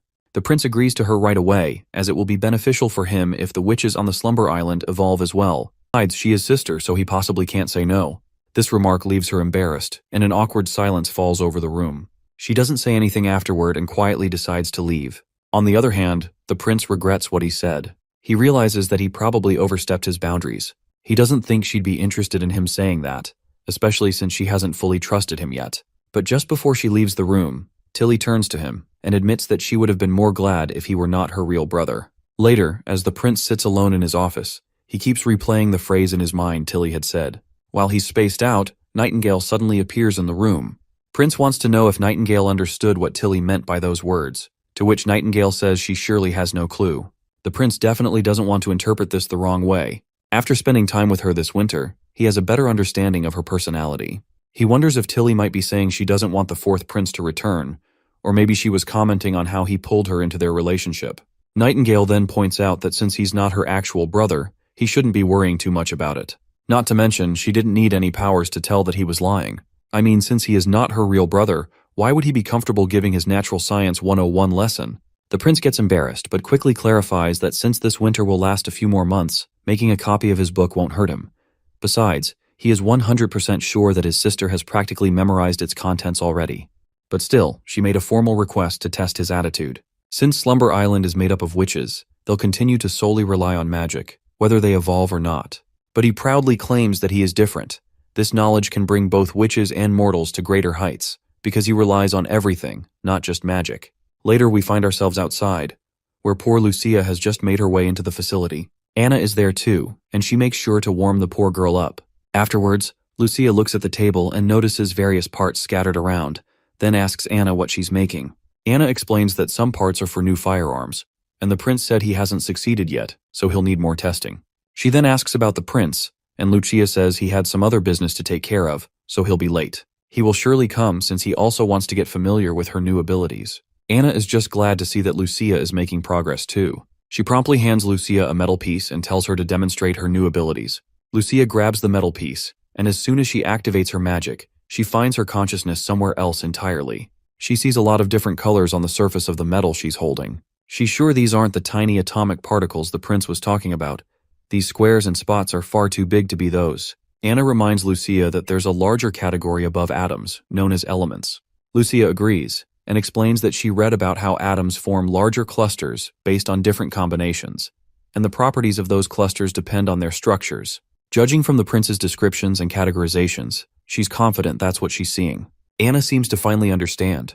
Based on her own knowledge, she suggests that this might be a branching ability, a rare talent among matured witches. Anna recalls Agatha mentioning that such rare abilities only appear during a witch's maturity day, and they're closely related to the witch's main ability, possibly enhancing or balancing it. So in the same way, since Lucia's main ability is disintegration and restoration, these color blocks might be a guide for her to dissect specific elements. She then encourages Lucia to try extracting a single element. As soon as Lucia begins, a light starts to illuminate. She successfully extracts another material from the metal, though the process is exhausting, and she takes a rest. Meanwhile, Anna inspects the result. She realizes it might be a new alloy formed from raw iron and other elements, though she isn't certain. However, she decides she can run a small experiment to confirm it. She hypothesizes that Lucia can extract specific elements from a whole object. However, the remaining elements don't just fall apart, they rearrange themselves according to certain rules when they lose those elements. If this is true, Anna is convinced that even every useless byproduct can be reproduced in Lucia's hands. The scene transitions to a black boat sailing across the sea. The boat captain inquires about the type of business the onboard merchant intends to conduct in the western region. He warns that the area once produced jewelry and furs, but such industries have long since disappeared. The merchant speculates whether the population there might have turned to banditry, but the captain dismisses the idea as outdated. Ever since the fourth prince took over Border Town, the western region has been really strange. No one knows what he's doing there all day. Still, any merchant traveling there seems to do well. Whether it's food, clothing, or anything else, everything sells. Hearing this, the merchant hopes he won't return empty-handed. However, even if he does, he doesn't mind much. After all, the main purpose of his trip is just to meet the leader of Border Town, Roland Wimbledon. His identity as a rebel makes it inconvenient for him to travel openly as an ambassador. To circumvent this gentleman, who goes by the name Otto, disguises himself as a merchant. The disguise, however, comes with its own challenges. Otto must abandon his expensive attire, blend in with the crew, and endure the cramped quarters below deck, sharing the same utensils and living conditions as the sailors. Before embarking on his journey, Otto sought information about Border Town by questioning local informants. From them, he learned that, on paper, the king would have to harbor deep animosity toward Prince Roland Wimbledon to assign him to a place as desolate as the western region. This theory aligns with Roland's tarnished reputation. However, the reality presents a stark contrast. Despite all of the shit and warfare that followed the former king's royal decree, Roland has secured an unshakable grip over the western region, and now poses a significant threat to the new king. Among the common folk, some claim that Roland has fallen to the devils, others say he actively recruits witches. Yet for Otto, neither of these allegations matter, so long as Roland holds a grudge against the church. In that regard, Roland is far more palatable to the Kingdom of Dawn than Timothy. As soon as the ship reaches the shore, Otto is utterly baffled by the sight before him. He can hardly believe his eyes, questioning if he has indeed landed at Border Town's piers. The structures before him dwarf even the piers of Grey Castle's capital, which are only half as large. Furthermore, the enormous ships docked there seem far too massive for traditional rowing. The sight is nothing short of extraordinary.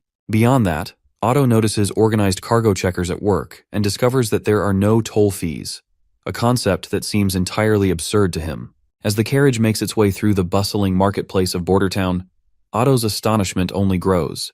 Among the stalls, he notices peculiar products that he has never encountered, not even in the Kingdom of Dawn. While Otto marvels at the market's unique offerings, the scene shifts to Ash and Andrea walking through the same marketplace. Andrea appears indifferent to her surroundings and pays no attention to Otto. However, Otto immediately recognizes Andrea and calls out to her. Hearing her name, Andrea turns around and upon seeing him, recognizes him just as quickly. Later, the group heads to a nearby motel to catch up. Otto is overwhelmed to meet Andrea again, having believed for years that she was dead. While they talk, Otto notices Ash and inquires about her. Ash promptly introduces herself and, with curiosity, asks Otto how he knows Andrea. The man formally introduces himself as Otto Lux from the Kingdom of Dawn, explaining that he has known Andrea since childhood. He reveals that his sister Belinda, a member of the Toccata family, and the Prince of Dawn, His Highness Appen Moya, were all close friends with Andrea. Upon hearing these notable names, Ash quickly recognizes that Otto must belong to a privileged class, and asks why he had assumed Andrea was dead. Before Otto can respond, Andrea interrupts. She firmly states that Belinda and Oro were correct.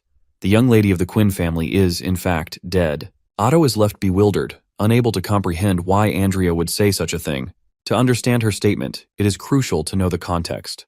In the city of Glow, the top three noble families, Toccata, Quinn, and Lux, were considered the king's most trusted partners. For generations, these families held key ministerial positions in the royal court, shaping the kingdom's governance and legacy.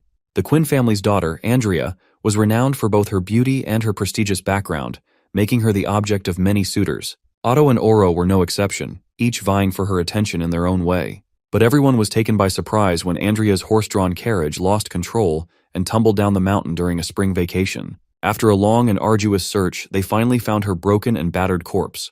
However, Andrea quickly interrupts, revealing that it wasn't an accident. She then promptly discloses what happened 5 years ago. Apparently, the carriage accident was orchestrated by the Quinn family. Her father had discovered her identity as a witch, and once he learned the truth, he immediately arranged the staged accident to fake her death and smuggle her out of the kingdom.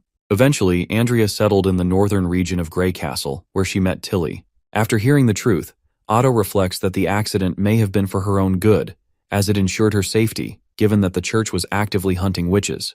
But Andrea does not share this view. She is annoyed that her father never bothered to ask her opinion. He didn't care about her feelings. His only concern was to dispose of her as quickly as possible. With that, Andrea decides to leave. After all, the Quinn family's young lady died 5 years ago, and she no longer knows anyone named Otto. However, Otto reminds her that Oro still places flowers on her tombstone every year, as he is unable to forget her. But for Andrea, this is simply emotional baggage. She believes that Oro will eventually move on, just as she has. Despite this, Otto doesn't want her to leave just like that. The scene then transitions to Bordertown Castle, where Anna reveals to the prince that Tilly's 20th birthday is approaching. She asks the prince what he plans to gift her. Unsurprisingly, the prince doesn't even remember that Tilly's birthday is coming up. The fourth prince's memories are mostly filled with mischief, and he has never bothered to retain any memories of such occasions. You see, Tilly represents a dark period in the fourth prince's history, and anything related to her is buried deep in his memories. This is likely because she was the youngest child, and the king always held grand ceremonies for her birthday when he was alive. Even Timothy, who was spoiled the most, did not have that luxury. When Tilly came of age, all 4 regional leaders rushed to the capital to honor her. She even received gifts from Dawn Wolfheart and Eternal Winter.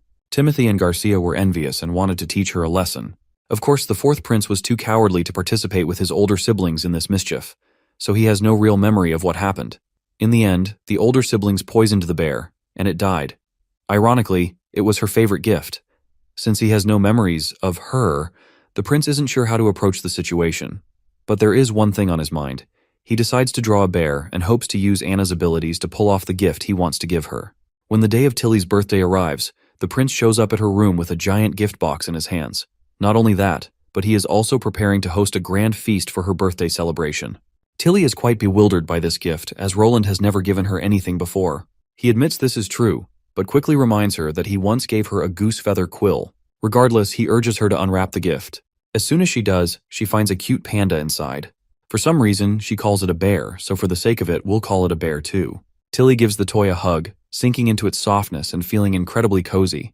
If you want to know the story behind this creation, here it is. The fur of the toy was crafted by Soraya, and its canvas was made from a wolf cub's hide from the north. It is incredibly soft, and the design was entirely inspired by pandas from the prince's past life. You see, pandas are an ancient creature that has survived solely due to their cuteness. They are a common, universally beloved gift, and their charm is unparalleled. Well, it indeed looks like a panda, but since Tilly has never seen one, she assumes it's just a bear with unusual colors. The prince asks her if she finds it ugly, to which she quickly replies no. The prince then reveals that it's called a panda and is very popular. Tilly curiously asks if it's from another world. The prince agrees and explains that it's more than just a huggable plush. He urges her to pinch its neck. As soon as Tilly does, the panda activates. Its limbs begins to move, and she falls flat to the ground. The prince swiftly deactivates the panda and apologizes, explaining that he implanted an electric motor and gears inside to power its movements. He further elaborates that the motors inside are miniature versions of the Dawn 1 motor. Even if Tilly doesn't use it frequently, the panda can continue moving for 3 to 4 months on its current setup. He adds that the toy will stop moving once she pinches its neck again, making it perfect for her to take back to Sleeping Island. Although Tilly is fond of the gift, she can't help but ask why he would give her something like this. The prince responds with a question of his own, asking if she remembers what happened when she came of age. Tilly quickly remembers the incident and questions her brother if he poisoned her bear. The prince reassures her, saying it wasn't him, but rather Timothy and Garcia who were responsible. He admits, however, that he also bears some responsibility. If he had reported their mischief to his father earlier, it might never have happened. As the two siblings are catching up, a knock sounds at the door. Before opening it, the prince wishes Tilly a happy birthday and encourages her to put aside any unpleasant memories. This gesture leaves Tilly feeling slightly flustered. Meanwhile, on the other side of the door, Andrea and Ash are butting heads, each arguing about who arrived first to greet Tilly for her birthday. When the prince opens the door, he interrupts their bickering by breaking it down to them that he is the first to arrive, which naturally deflates both of the girls' moods. We then switch back to Otto, who is sinking into despair somewhere in the town. He's visibly upset by how Andrea dismissed their feelings, calling them nothing more than emotional baggage.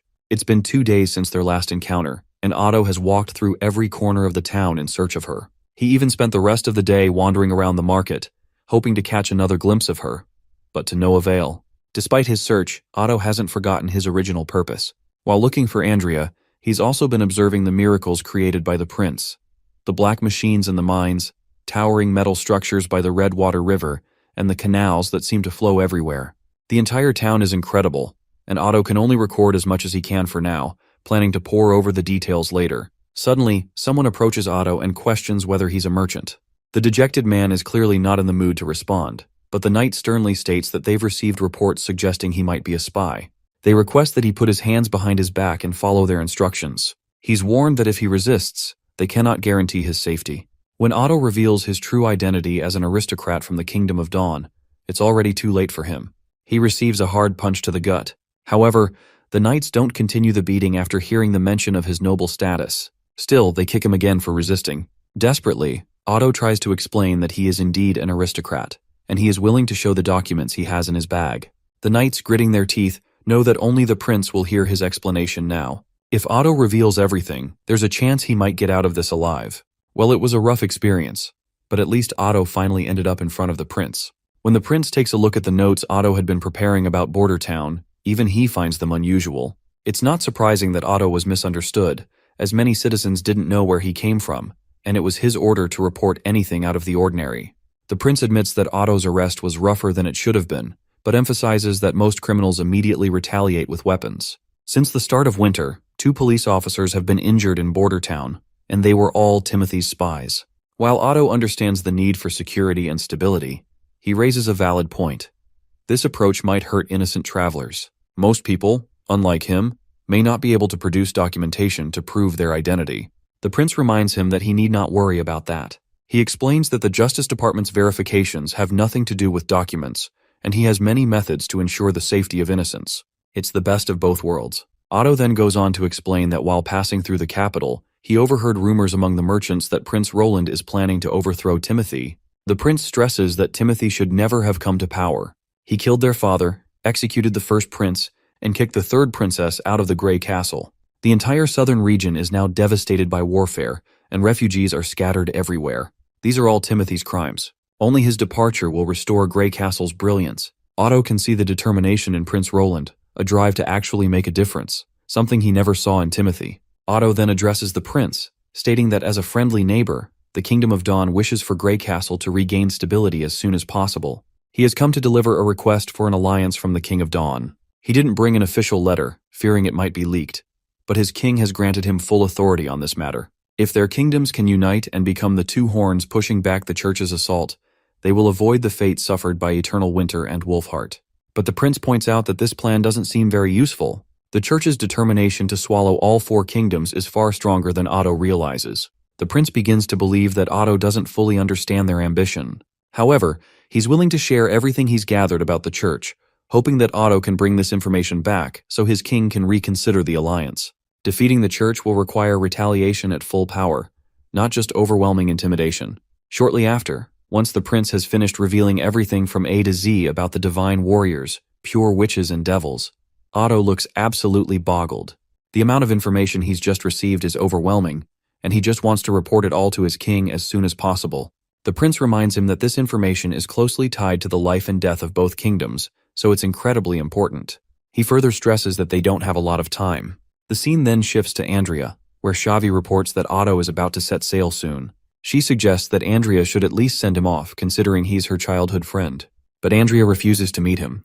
This also triggers a memory when Princess once asked her if she wouldn't meet Otto, as it seemed like he cared about her. As the chill breeze continues to make Xavi shiver, they notice that the boat is about to sail off. Although Andrea is visibly upset to see him go, she still believes it's for the best. She is sure that both Otto and Oro will find more suitable women through their families, and she believes her relationship with them was destined to end.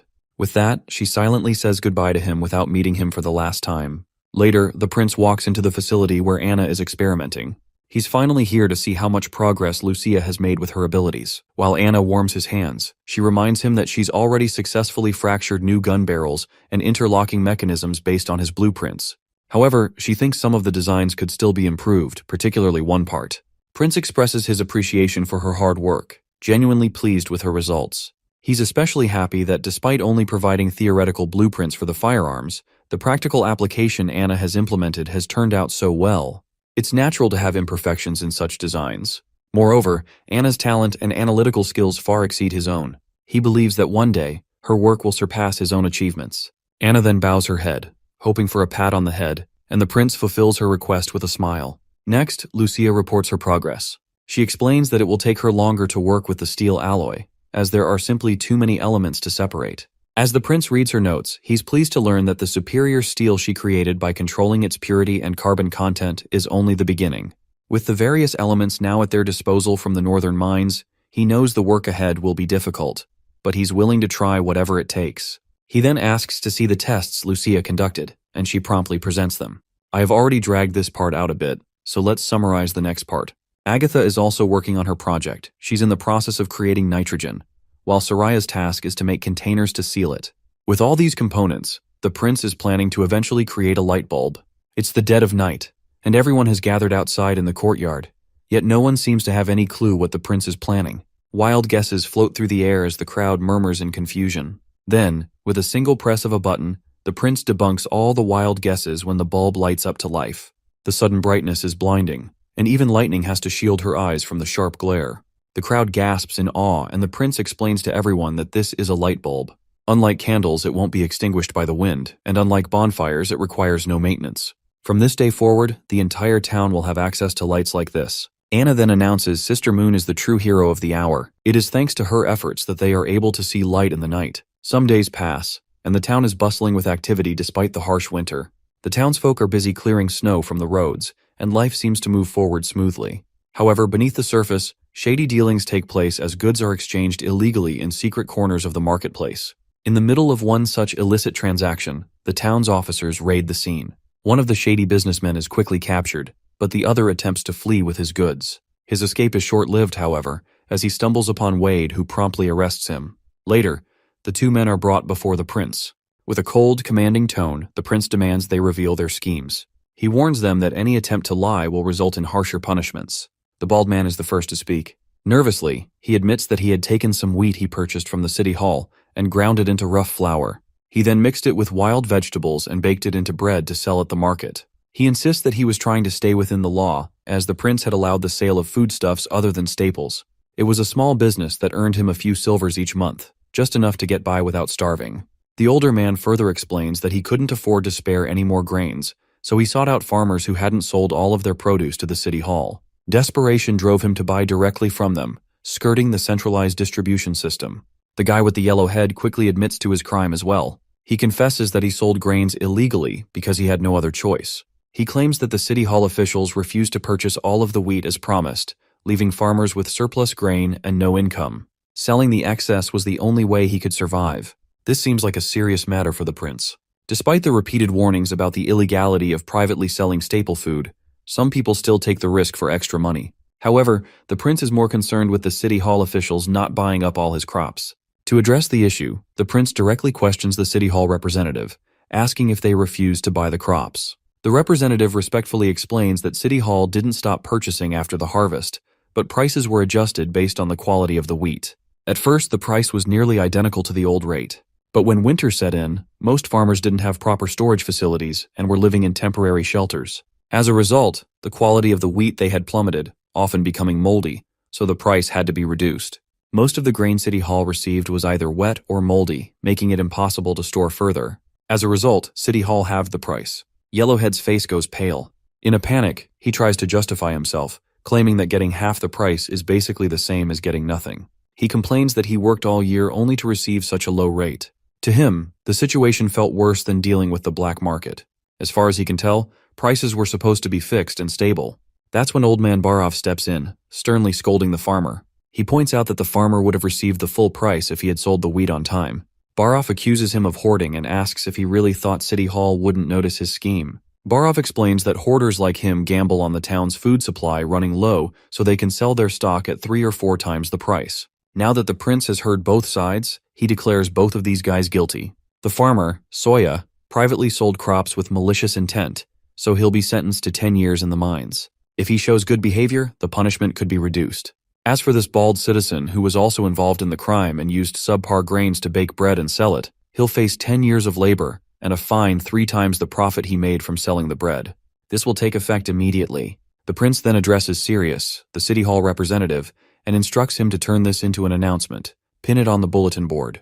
The prince wants all citizens to know every detail to prevent something like this from happening again. Finally, the prince turns to his knight and asks if it's true that Wade was the one who caught them. The knight confirms this, but explains that Wade went a little overboard. He pursued them without his uniform, and a passerby reported him for assault while the suspects were being transported. Knight Carter mentions that he's planning to reprimand Wade later. The prince reminds his knight that reprimanding Wade is unnecessary. In fact, he believes Wade deserves recognition for his actions. Wade had been operating as a plainclothes officer this time, which explains how he was fully aware of who the criminals were and how to reach them. Given his past experience as a patrol guard, Wade's familiarity with the streets and his natural aptitude for detective work made his approach effective. The prince is already considering inviting Wade to join the public security department in the future. Nightingale could use an extra hand, and Wade's skills would be a valuable addition. The scene then transitions to the deep tunnels of Hermes, where Archbishop Tayfun is accompanied by a witch. It is Tayfun's first time in these depths, and he wonders if the Pope truly intended for him to be here. The witch reassures him, reflecting on Tayfun's tireless work for the church and suggesting that the Pope must place complete trust in him. She explains that the rules of the past are no longer suitable for the war that lies ahead. The will of God, she believes, should no longer be reserved for a select few, but must inspire every believer, preparing them for the final challenge. Typhoon, however, finds himself concerned about the adjustment of the 2 newly appointed archbishops. It had already taken them a long time to accept the existence of pure witches. The 2 guys he is talking about are Solidare, a member of the Divine Punishment Army, and Edward, from the Justice Court. The witch explains that if it weren't for pure witches, who else would be able to carry out black operations for the archbishops? She continues, suggesting that, besides their usefulness in such tasks, witches can also offer other forms of relief, whether it's through intimacy, releasing anger, or satisfying different desires. The feeling of a witch, she claims, cannot be compared to that of a mortal woman. Tayfun gets uncomfortable with her words, and quickly tells her to stop making such jokes, especially to someone his age, who already has 1 foot in the grave. Finally, they reach the dead end of the chamber, where a witch with a veil over her face awaits. She informs them that the Pope is currently experimenting with magic stones. She warns that if they are carrying any stones of divine judgment, they must hand them over, as they could interfere with the magic inside. Reluctantly, Tayfun hands over his stone of divine judgment. The gate leading to Pope finally opens. As soon as he steps inside, he meets Maine, or rather, he meets Zero, who is impersonating Maine. The fake Maine quickly tells Tayfun to make himself comfortable, but the old man refuses. He insists on maintaining formality, as he is bound by the church's rules. However, Maine reminds him that he is giving the order. Reluctantly, Tayfun finally sits across from Maine, the 2 men facing each other. Tayfun reports that he has captured 3 witches, as Maine had ordered the capture of any witches. However, during the extraction of one of them, she managed to escape and killed the entire squad in the process. Since then, no one has been able to track her down. Because of this, they've lost 16 followers to this witch, 4 of whom were in training to become divine punishment soldiers. Taefun warns that if this happens again, the members of their order will begin to fear participating in such operations. Main reminds his old junior that combat witches are rare, and most of the fallen witches lack the power to resist. He assures Taefun that incidents like the recent one are unlikely to occur frequently. He explains that every fallen witch represents the potential creation of 2 divine punishment soldiers, which are desperately needed. The pressure on the Hermes perimeter increases every day, and the church urgently requires more soldiers to defend against the demons. Taefun is surprised by the logical and pragmatic demeanor Main is displaying, noting how much more mature he seems since his inauguration as Pope. Shifting the focus, Taefun shares some good news. Most of Wolfheart and Arista now support the church, excluding a few resistant cities. Eternal Winter, as expected, remains as weak and uncooperative as ever. Taefun reports that the Holy City's resources are projected to double by next summer, along with a significant increase in the size of the Divine Punishment Army. He also notes that the Kingdom of Dawn is facing riots, sparked by the royal court's crackdown on church followers. Despite the pressure from their aristocrats, Taefun is confident the church's supporters in the kingdom can hold out until the end of winter. Main is pleased with this report and announces plans to adjust next year's priorities. Grey Castle will take precedence, while the Kingdom of Dawn will be deprioritized and addressed last. But Taefun reminds his senior that the church's resources are currently focused on the Kingdom of Dawn. Shifting their efforts to Grey Castle would require significant effort and time to reorganize. Main, however, counters by stating that Grey Castle is already in ruins. The royal decree for the throne and the distribution of berserker pills have fulfilled their purpose, plunging Grey Castle into chaos. In contrast, the turmoil within the Kingdom of Dawn is internal, driven by their own instability.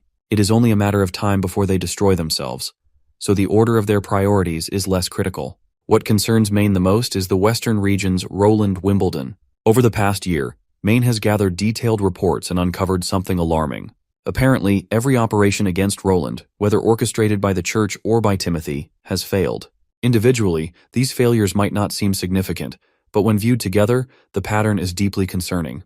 Roland Wimbledon has not lost a single battle. His victories stem from his rapid growth, both in military power and influence, and he is continually expanding his reach. Main warns that if given another year, Roland might secure control over the entire kingdom of Grey Castle. By that point, reclaiming the land would become far more difficult and costly for the church. There is too much to be done in Hermes, and Main doesn't have the time to concern himself with the church's internal planning and maintenance. He decides to leave those responsibilities to Taefun. After the brief meeting, the witches escort Main out. Once he is out of earshot, the fake Main calls over a witch named Black Veil and praises her for how much stronger her illusions have become. As Main transforms back into her true form, it is of course Zero. Black Veil accepts Zero's gratitude with utmost respect. At this moment, Isabella, a blonde witch, joins the conversation. She remarks that Roland Wimbledon, the 4th prince, seems like an intriguing guy, and might even have a better chance of defeating the devils than the church does. Black Veil immediately questions Isabella if she is considering betraying the church. Isabella calmly dismisses the accusation, because betrayal sounds ugly to her. She explains that the church's ultimate purpose is to ensure humanity's survival through the divine war. If someone else can achieve that, she doesn't mind who it is. Zero quickly silences them both. She acknowledges Isabella's argument, but stresses that the divine war is about more than survival. It is about becoming God's chosen child. To earn God's smile, Zero declares that she must win this war herself. The scene transitions to this bearded old man of the Eltec family, whom I forgot the name of, but he is father of Furlan, and he claims to be a descendant of Agatha. He questions his son, Miso, about where he is headed while wearing armor. Miso confidently replies that he is going to join Lord Mead EE in his campaign to earn glory and secure territory. He explains that Lord Mead E has gathered most of the western region's aristocrats at his castle, where he presented King Timothy's decree. The decree promises an increase in both status and land to anyone who aids in taking down Longsong Fortress. Miso lists several notable families who have already pledged their support without hesitation. The first is Lady Millicent of the Wild Rose family, the second is Lord Cavan of the Maple family, and lastly, Lord Manoa of the Leaping Wolf family. The fool of a son assures his father that he will prove himself to be better than his brothers by bringing glory to their family. However, his father quickly reminds him of Duke Ryan's crushing defeat. But Miso seems indifferent, and confidently states that this time is different. Timothy has provided them with snow powder, a weapon just as powerful as the one used by the 4th prince. He also mentions hearing rumors that Lord Mead E has something even stronger in reserve. Miso declares that the battle will begin soon. With that, the fool of a son departs, hoping to bring glory to his family, unlike his brother Furlan, who is now a puppet of the 4th prince. The father can't help but feel disappointment. No matter how strong Timothy or his armies may be, they're no match for Roland. The old bearded man learned this firsthand when he met Prince Roland recently. Roland is an intelligent and compassionate leader, unlike the rest. The old man reflects on his own family, Ferlin, Eileen, and Lady Agatha, all of whom live in Border Town. He orders his butler to leave for Border Town immediately and report this news to the prince. He doesn't care how the butler gets there, he just wants the message delivered as soon as possible. A few days later, we meet an angry Roland, who has just received a distressing message from Ambassador Petrov, who is currently stationed at Longsong Fortress. Apparently, the 4 families of the western region have rebelled, and Roland isn't sure who is backing them up. Knight Carter explains that these families must have been planning this for a long time. The aristocrats likely have a new patron or leader, one who has united them for the first time. Iron Axe suggests that it must be Timothy backing the rebellion, but Prince Roland is also certain that it wouldn't be surprising if the church is involved instead. Looking at the Dragon Cliffs, Roland notes that an attack on the western region is only a matter of time. Carter explains that, according to the letter they received, the enemy seems to have significant firepower. Roland points out that both the church and Timothy are not strangers to snow powder, but it will still take time before it becomes practical for them. Roland is confused. Even if they have a powerful patron, there's still the issue of distance. Border Town is the closest to Longsong Fortress, so why would they think they can defeat the First Army? Nightingale also adds her 2 cents, suggesting that the enemy's confidence likely stems from the ongoing demon months and the major roads being shut down due to the weather. They're still facing constant demon attacks, and to them, this chaos is the best guarantee for success. Prince Roland commands Iron Axe to mobilize the First Army, taking 500 soldiers and leaving tomorrow morning immediately. He orders Iron Axe to bring 6 cannons, and gives him full discretion to make further plans as he sees fit. He then instructs Carter to stay behind and defend Border Town. Naturally, this suggestion doesn't sit well with Carter, but Roland reminds him that the demons are a bigger threat than the aristocrats. He needs Carter to hold the town while he's away. This time, Roland plans to bring the witches with him. Nightingale quickly pledges to go anywhere he leads. Roland explains that his original plan was to expand slowly, gradually absorbing the elite territories. But the rebellion has given him an opportunity to seize land and labor beyond the fortress, and this time, he won't be lenient. The scene cuts to the butler of the Eltec family, who instructs the boatman to take him to Border Town, promising a handsome reward from the Eltec family. However, the boatman simply replies that it's not about the money. His boat is just a simple hull with no roof to block out the snow. In these temperatures, it will take him several days to reach Border Town, as they will freeze in the boat long before they arrive. The butler asks if there is anyone who can take him instead. The boatman clarifies that only a large sailboat from the fortress is capable of handling such a journey. Just as the butler begins to despair, a giant boat looms in the distance, followed by a whole fleet of ships, all led by Prince Roland himself, making his way to Longsong Fortress. Lightning appears and reports to the prince that the enemy is mainly concentrated in the ruler's castle. There are still some guards fighting, but they can't hold out for much longer. She reports that there are around 200 enemies, and the first wall has already been lost.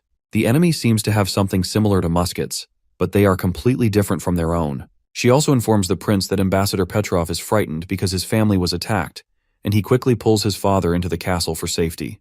However, the rest of his family is gone. The duke's wife and the rest were captured and killed to force his surrender. Lightning had assured Petrov that the prince is on his way, but Petrov made only one request. When the prince asks what the request is, Lightning replies that Petrov wants to make the enemy pay with blood. The prince is unsettled to hear this. The aristocrats have an unspoken rule never to harm a duke or someone of higher rank. But now, the 4 rebelling families seem to have shattered that pride. It must be because of the Honeysucker family's support for him, along with orders from their patron. Prince Roland instructs Lightning to relay his orders. Aside from the witches who will be fighting at the walls, everyone else will rush directly into the city and seize the piers. While the soldiers at the fortress are doing their best to fend off the enemy, the invaders continue to infiltrate the walls. Longsong Fortress soldiers try to shoot their bullets, but the enemy soldiers are equipped with bulletproof shields, and the poor soldier is quickly overwhelmed and defeated. Just when it seems like they're done for, someone crashes through the enemy ranks like a meteor, and it's none other than Maggie and Ash, ready to lend a hand to the struggling soldiers. The soldiers, still terrified by the sight of the witches, are taken aback. Maggie notices the injured soldiers and immediately takes one to Nana for healing. The soldier on the ground, still in disbelief, wonders if this witch is really here to save them. Ash responds positively, stating that she's here under Prince Roland Wimbledon's orders. The soldiers remain stunned, still processing the fact that it would have taken at least 3 days for them to get here from Border Town. How did the prince know the aristocrats were attacking? Ash, however, states that she doesn't have time to answer his question. In front of her are the enemy soldiers, and she's itching to obliterate them. The enemy soldiers laugh, amused by the sight of a woman defending the wall. But their laughter is quickly silenced when Ash swings her heavy blade and cleaves through several soldiers in a single swing, taking their heads with it. The soldiers watch in absolute awe as Ash continues to obliterate the invaders, cutting them down left and right. Once the area is cleared, Ash orders one of the surviving soldiers to gather the rest of his comrades at the wall, assuring him that someone will pick them up later. With that, Ash leaps off the giant wall, crashing down on the soldiers below, sending them scattering like matchsticks. As soon as she starts swinging her sword, it's clear that the soldiers' fate is sealed. Meanwhile, Jacques Meade, who is leading the rebellion, is fascinated that the Honeysuckle family has retreated to the topmost floor of the fortress. Despite being under constant attack for a full day, they're still holding out. He's confident, however, that Petrov will eventually have to give up. After all, how long could he keep avoiding starvation? Jacques Meade reflects on the secret letter from Timothy, which mentioned that if they can capture Longsong Fortress, the royal army will join them and destroy the traitorous King Roland. Once the snow melts, the western regions would be left for him to manage once Roland is defeated. One of his knights reports the state of the battle and asks if they should switch to phalanxes. Of course, Jacques Meade quickly gives the green light. He's sure that the small muskets Longsong Fortress is using will be useless against Timothy's phalanx. Jacques Meade imagines how satisfying it will be to send Petrov's head to Roland, but it looks like his dreams are going to be just dreams at the end. Another subordinate reports to Jacques Meade that something strange is happening at the West Piers. He claims to have heard chugging noises, and when he sent 2 teams to investigate, neither has returned. Jacques Meade, still as arrogant and blinded by his misplaced confidence, dismisses the report with a mocking tone. He asks if it's not just some hobo snoring or something. But his subordinate tells Jacques Meade that only a titan as tall as a wall could snore that loudly, making it clear he's not joking. Meanwhile, at the piers, one of the soldiers looks around with the fire torch in his hands. He can't see anyone around, and worst of all is that the entire area has plunged into darkness with no torches burning. But soon enough, the air is filled with the sounds of bullets, and enemy soldiers drop like flies. Leading the charge is none other than Prince Roland Wimbledon, and his face is a mask of pure fury. When one of the soldiers returns to Jacques Meade to report what's happening at the piers, the poor man is stomped on by Jacques Meade in a fit of rage. The stubborn leader refuses to take the situation seriously. He dismisses the idea that the Prince Roland is marching with thousands of soldiers. The soldier tries his best to convince Jacques Meade, explaining that Duke Rampart's men were hit by a relentless barrage of gunfire. He points out that the darkness was filled with countless sparks, and the shooting didn't stop for even a second. Jacques Meade asks where Duke Rampart is and what happened to the Wild Rose and Leaping Wolf families. He demands they be brought here immediately. But then, the soldier delivers more bad news that those families have already retreated from the battlefield along with their men. Jacques grits his teeth in sheer frustration. He's so stubborn that he refuses to accept the truth. Instead, he convinces himself that the soldier must be exaggerating, likely shaken by the barrage of gunfire.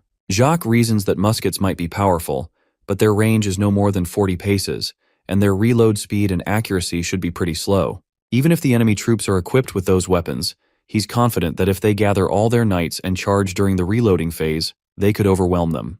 The remaining soldiers and servants could then swarm the enemy forces, giving them a chance to defeat them. Jacques orders his knights to call in the phalanx team, planning to advance behind their shields while the musket infantry follows. Not long after, a horde of enemy soldiers marches against our side of soldiers. The firearms enemy is equipped seems massive and terrifying at first glance. But as terrifying as it might be, it's clear their weapons still rely on outdated methods. Each shot takes forever to fire because the fuse has to burn completely to trigger the explosion, just like an old-school bomb. Time isn't something these guns have, and our soldiers take full advantage of that. With just a press of the trigger, they unleash a barrage of bullets, mowing down all the enemy soldiers in the front line. The enemy keeps getting hit, one after another, while Jacques Meade can only watch the scene in front of him, seething with anger. But anger doesn't win battles. In the end, he meets his fate, dead on the ground, surrounded by the soldiers who followed their foolish leader to their death. The prince makes his way to Petrov and his father in the castle. As soon as they see him, they drop to their knees in respect. But the prince quickly tells them to rise, praising them for holding out until the last minute against the 4 rebellious families. He promises that those families will pay dearly for their betrayal. Petrov, however, is consumed with guilt. He's deeply disappointed in himself for failing to protect the fortress for the prince, and the weight of this failure brings him to tears. But the prince simply tells Petrov to rise, emphasizing that he has done nothing deserving of blame. Deep down, the prince acknowledges the truth. You see, Petrov isn't cut out for battle. This rebellion and the earlier loss of the fortress only prove it. But that doesn't make Petrov useless, far from it. He's a natural when it comes to management, business, and seizing opportunities. While Petrov may not be a commander or capable of defending himself against military schemes, that doesn't mean he isn't a good ruler. In fact, the prince is already thinking of giving him a place far from the bloodshed of battle, where his talents for leadership and commerce can truly shine. The prince tries to reassure Petrov, explaining that this rebellion had to have been orchestrated from top to bottom. The enemy disrupted the order in the western region to steal what wasn't theirs. They committed horrific crimes, killing civilians from every class. Today, countless citizens have lost their families and homes, but the prince makes it clear that he doesn't plan to let those bastards win. He acknowledges that Petrov's resistance kept the fortress from falling into an even greater disaster. The bravery and courage of everyone here are worthy of the highest praise. However, the prince reminds them that the battle isn't over. The rebels are running as fast as they can, and now is the time to strike back. The prince vows that no enemy will escape justice, whether they're hiding in the territories of the four families or even in the capital. The mastermind behind this rebellion will be held accountable. Starting tomorrow, the prince declares, the First Army will march to conquer the rest of the western region outside Longsong Fortress. Any aristocrat who dares to resist will be dealt with on sight. He orders his army captain that he wants the western region to be unified by next week. Iron Axe salutes the prince, acknowledging his orders. And it's not just him. All the soldiers stand tall and salute their lone prince, recognizing him not just as a leader, but as their king. The scene transitions to René Meade, the younger brother of Meade Jacques, the same cocky sucker who got killed because of his cockiness in the battle. René has been locked up behind bars by Jacques because he refused to rebel against the prince. René is also Petrov's closest friend, making it impossible for him to attack someone he holds so dear. Years ago, when Duke Rayan was defeated, it was Petrov who saved René from prison. From that moment on, René abandoned any ambition to challenge Jacques for the position of family head. All he wanted was to become one of Prince Roland's knights. Now, trapped in the cell, René sees clearly the mistake his brother has made by rising against the prince. Suddenly, his sister arrives, carrying food for him. Her first question is about Petrov, especially since she has feelings for him, so naturally, she's worried. But before René can answer, the entire palace begins to shake. Moments later, soldiers from border town barge in. Standing before the siblings is Iron Axe. He looks directly at René and asks if he is René Meade, the second son of the Elk family. Before René can respond, his sister answers the question, confirming his identity. Iron Axe then reveals his purpose. He has been sent by Prince Roland Wimbledon to find them. He adds that Petrov has personally requested to see both René and his sister. The scene shifts to Longsong Fortress, where the prince is inspecting the firearms used by the enemy soldiers. As far as he can tell, these so-called guns don't even qualify as firearms. They lack a trigger or firing mechanism, and are little more than metal pipes with open ends. As the prince reflects on this, Iron Axe enters the room, accompanied by René Meade and Aurelia Meade. The siblings promptly bow to pay their respects to the prince. The prince quickly commands them to rise and begins by revealing something important. Before he ordered Iron Axe to march on the Elk family's territories, Petrov had assured him that René would never participate in Jacques Meade's rebellion, so the prince is relieved that this turned out to be true. He reminds René of the devastation caused by his brother's rebellion, which was supported by the other families. Countless civilians were killed, 2 cities were destroyed, and Petrov's family was murdered to force him into surrender. The prince sternly tells René that if he had stopped his brother, Longsong Fortress might have been spared from this tragedy. He makes it clear that everyone who participated in the rebellion will face justice, and every rebel will be punished for their actions. However, the prince reassures René that no harm will come to those who are innocent. He also promises that the Elk family will not face extinction as long as they remain loyal. First, the prince informs René that Jacques Meade has perished during the rebellion. He then asks René if he would like to inherit the title of Earl and serve under him. René bows his head without hesitation and pledges his loyalty right away. Turning to his friend Petrov, René apologizes for the pain caused by his family's actions. However, Petrov quickly reassures him that none of this was his fault. René reflects on earlier times from the earlier chapters, the time when he once proposed that Petrov marry his sister. René is fascinated that the bond they share as friends has not weakened in all those years. Afterwards, the mission to unite Western Region continued. The rebels stood no chance against the prince's first army. The outcome of most battles was decided in a single firefight, with the rebels crumbling before they could even reload their primitive weapons. They fell apart like a sack of potatoes. The First Army spent most of its time pursuing the rebels and conquering territories. They captured one stronghold after another, day by day. The Elk, Leaping Wolf, and Wild Rose families were the first to fall. However, the campaign stalled when the army reached the Maple family's palace. the soldiers encountered an unexpected obstacle, a moat surrounding the palace. 2 soldiers were injured in an initial attempt to approach, and it became clear they couldn't fight effectively while the enemy maintained the high ground. If they wanted to breach the gate, they would have to attack from the bridge, but that was heavily guarded and under constant watch. The commander, whose name escaped my head, lamented not having the artillery team with them. A few well-placed cannonballs could have easily shattered the gates and resolved the siege. Iron Axe highlights an important detail. Reports indicate that the Maple family didn't contribute many soldiers to the rebellion, and their earl didn't even show up. This means their forces are still at full strength, making it unlikely they'll succeed without heavy weaponry. Reflecting on the past, Iron Axe notes that if this had been during his time in Iron Sand City, he wouldn't have hesitated to lose hundreds of soldiers to fulfill his chief's orders. But now he's watched his soldiers grow and become who they are today, and he refuses to risk even a single life unnecessarily. With no artillery or heavy weapons available, the only viable option is to ask for the witch's help. A few days later, Maggie appears soaring through the skies, heading straight toward the Maple family's castle. The soldiers on the walls fire arrows at her, but her massive body renders them completely ineffective. In the next moment, Maggie drops a giant TNT onto the palace.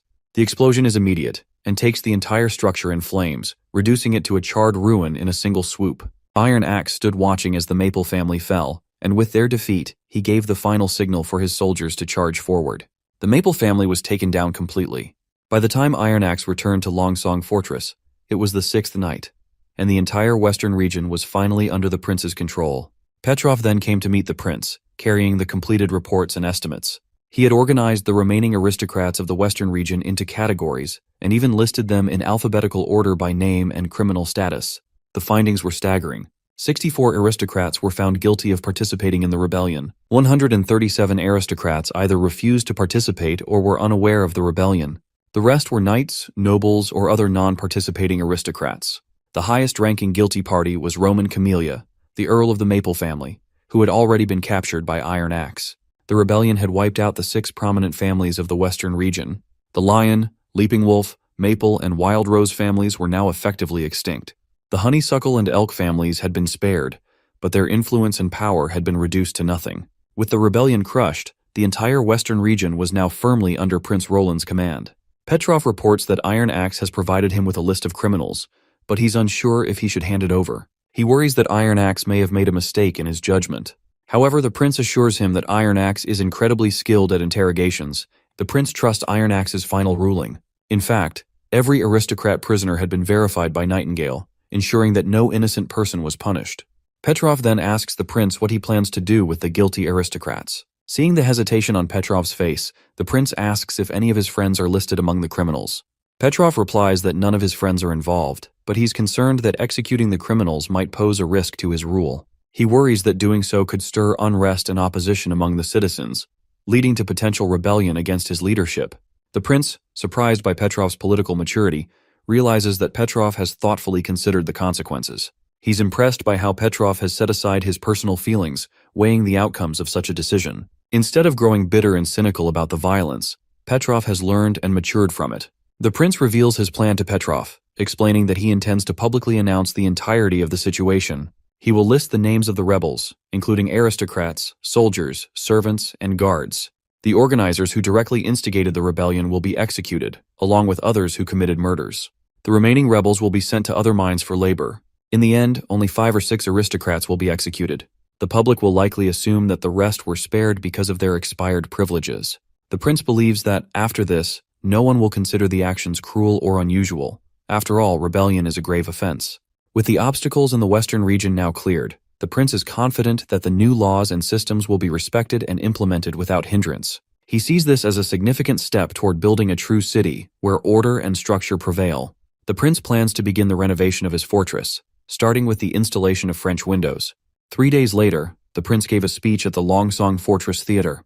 First, he offered condolences for the rebellion's casualties and distributed a pension. Then, he made some announcements about his new policies. The theater's audience was smaller than he expected, and the snow had discouraged most people from leaving their homes. Those who were present were skeptical of these promises. After all, corruption had led to famine in the past, and even emergency rations were mixed with sand and leaves, so receiving golden royals seemed too good to be true. Of course, when he actually did distribute the golden royals, the atmosphere changed drastically. Many more people showed up for the aristocrats' trial, and the entire theater was packed. Some even sat in the corridors. Criminal trials and executions still served as common entertainment for people everywhere. In the end, 132 people were sentenced to execution, and the other 900 or so had participated in the rebellion, but didn't kill anyone. As a result, they were sent to the northern mines. The power of the western region's aristocrats was finally wiped out. However, clearing these obstacles was just the beginning. Creating a new order was the most important condition for true governance. To lighten their moods, the prince prepared a grand banquet. Since the large families like Honeysuckle and Elk were all on the prince's side, the remaining smaller families tripped over themselves to praise our prince. Even at this small banquet, they praised the tiniest things, like the chopsticks and the food. Now, it's safe to say they were trying way too hard. The prince then grabbed everyone's attention and announced that he would like to share an art album with them. When they saw the drawings, their eyes widened. The images looked incredibly realistic, and it didn't seem like they had been drawn by hand. No pigments could express such detailed colors. Seeing this, the prince was pleased that the city's upper class had an appreciation for art. He then corrected them, explaining that the drawings were indeed created by hand. But the distinction was that the artist was a witch, and her pigments were made with magic, which was used in every image. As soon as the mention of witches came, everyone's mood dropped faster than the guy who always make dad leaving me jokes in the comment section. The church's influence has been eradicated long ago, and the prince assures them that witches are not much different from normal citizens, something he has emphasized many times. Of course, they believe the prince and are ready to place their faith in his words. He then shows images of former aristocrats from the western region in the album, such as Tegu Pine, whom he believes most of them would even personally know. He currently lives in Bordertown, and this album serves as a record of his life there. As they can see, Tegu Pine is an aristocrat living under the new order. He is currently training in marksmanship to protect Bordertown, and once the turmoil settles, he plans to take his daughter and servants hunting in the misty forest. Ever since selling his territory to the prince, he has settled in Bordertown. His noble rank has been raised by 1 level, and his family's assets have grown many times over. The prince then reminds them how he has already revealed his plans to build a city in the western region. So Bordertown, Longsong Fortress, and the land in between will become one. Of course, this unification will be in terms of administration.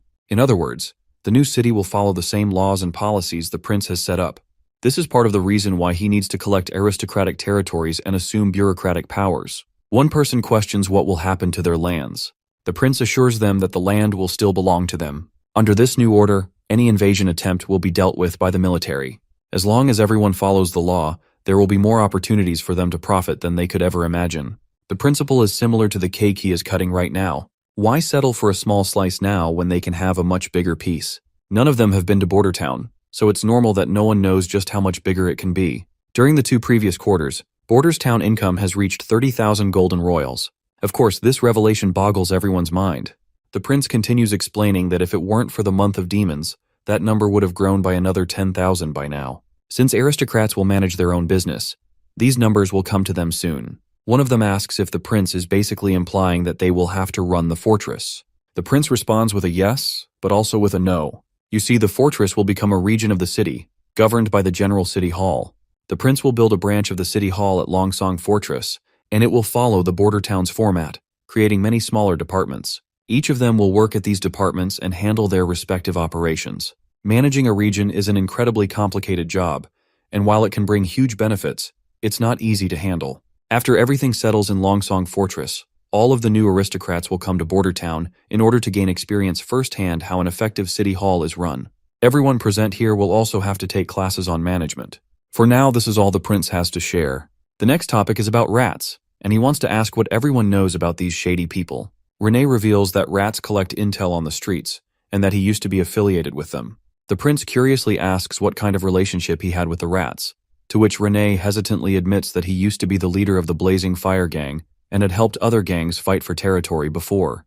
The other representatives choke on their tea upon learning that Renee, from the Earl's family, had once been a rat. Even the prince is disturbed by this revelation. But before anyone jumps to conclusions, Petrov decides to clear the air. He explains that a few years ago, the rat presence at the docks was at an all-time high, with civilians and visiting merchants being attacked every day, yet the city guards did nothing. Petrov could not stand it, so he brought his own guards and recruited people from the slums to drive the rats out. Renee even sent Petrov daily letters when Petrov was in the capital, claiming that it was a glorious battle, one on par with fighting demons. While Renee is dying of embarrassment, The prince expresses his plan to remove every rat from Longsong Fortress so that civilians can live in peace. But Renee objects to this idea. He acknowledges that while rats are just everyday people, they wouldn't stand a chance against knights. However, if rats are labeled as criminals in order to get rid of them, there won't be many people left in Longsong Fortress. He explains that people often change from civilians to rats, or vice versa, and many become desperate when the months of demons are prolonged. It's why many rulers allow black markets and criminal activity to exist. They prefer the rats to fight among themselves rather than risk creating a huge riot. The prince then inquires who organizes the rats, to which Renee reveals that some are local aristocrats, while others are foreign criminals. The prince is glad that no one present here owns a gang. However, it would be fine even if they did, as the prince wouldn't mind as long as they cooperate in clearing out these bad nests of rats. He then addresses Renee and assigns him the mission to put an end to all illegal activity in the fortress within the next month. Renee will need to cooperate with the First Army and eliminate various gang leaders to crush all rat organizations. He also commands Petrov to open the fortress's food inventories and distribute more rations.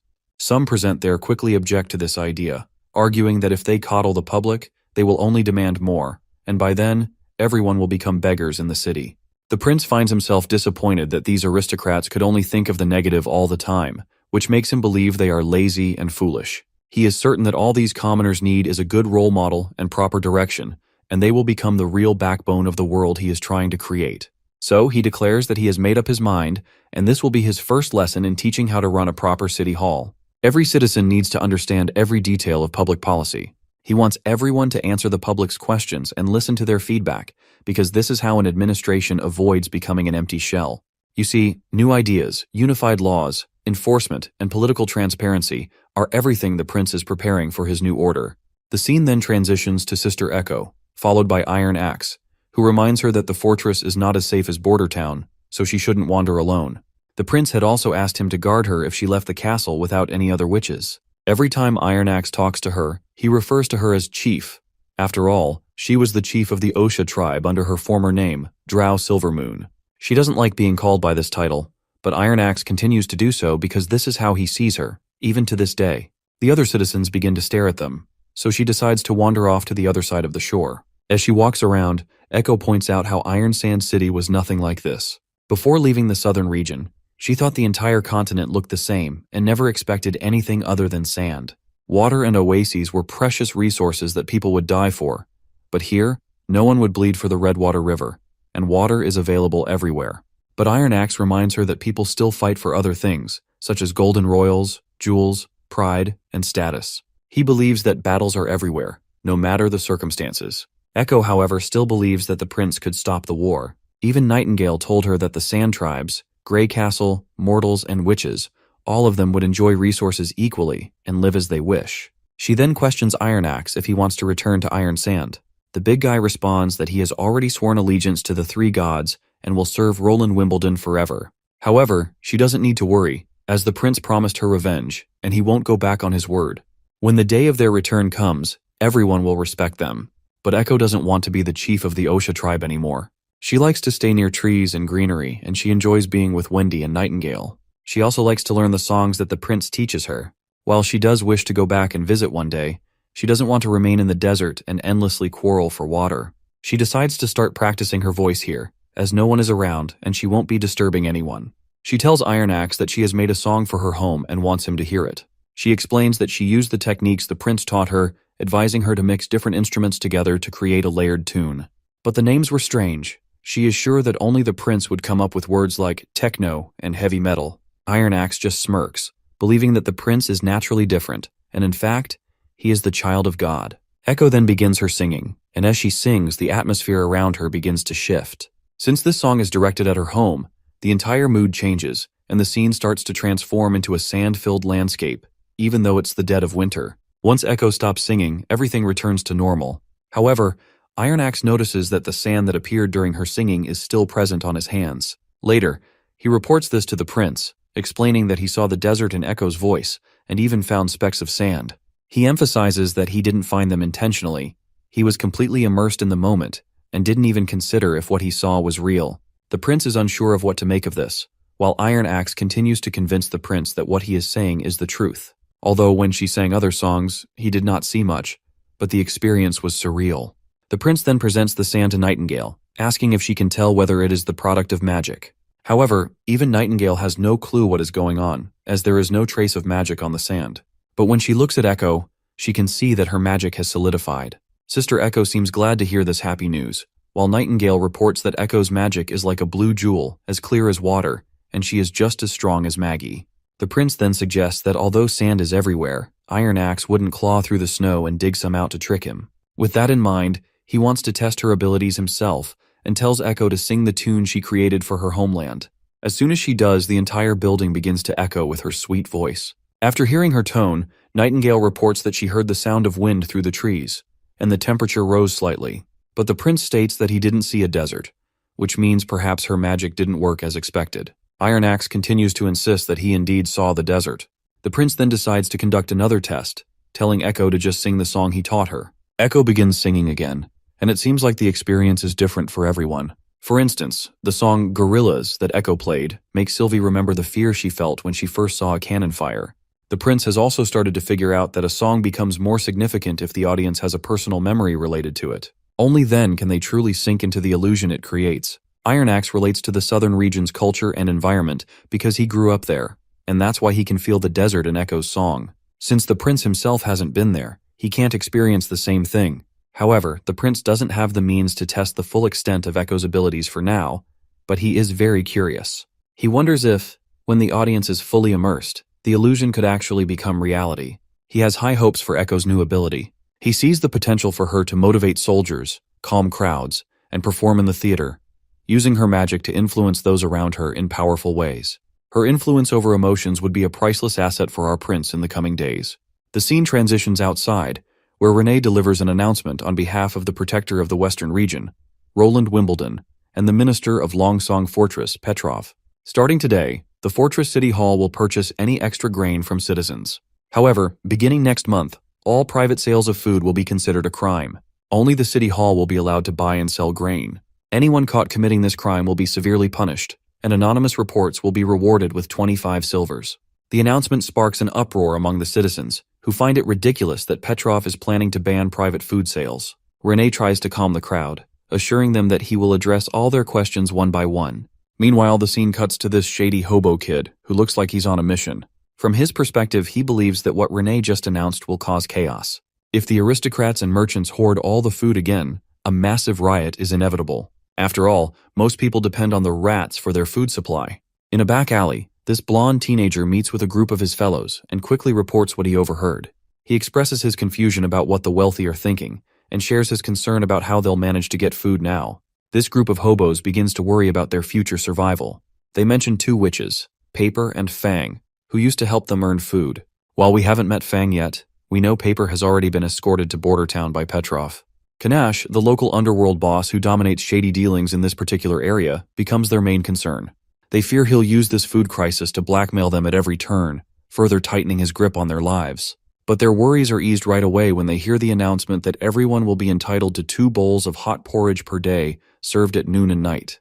The initiative is presented as an act of generosity from Prince Roland. The scrawny and sickly boy in this group feels relieved at the news.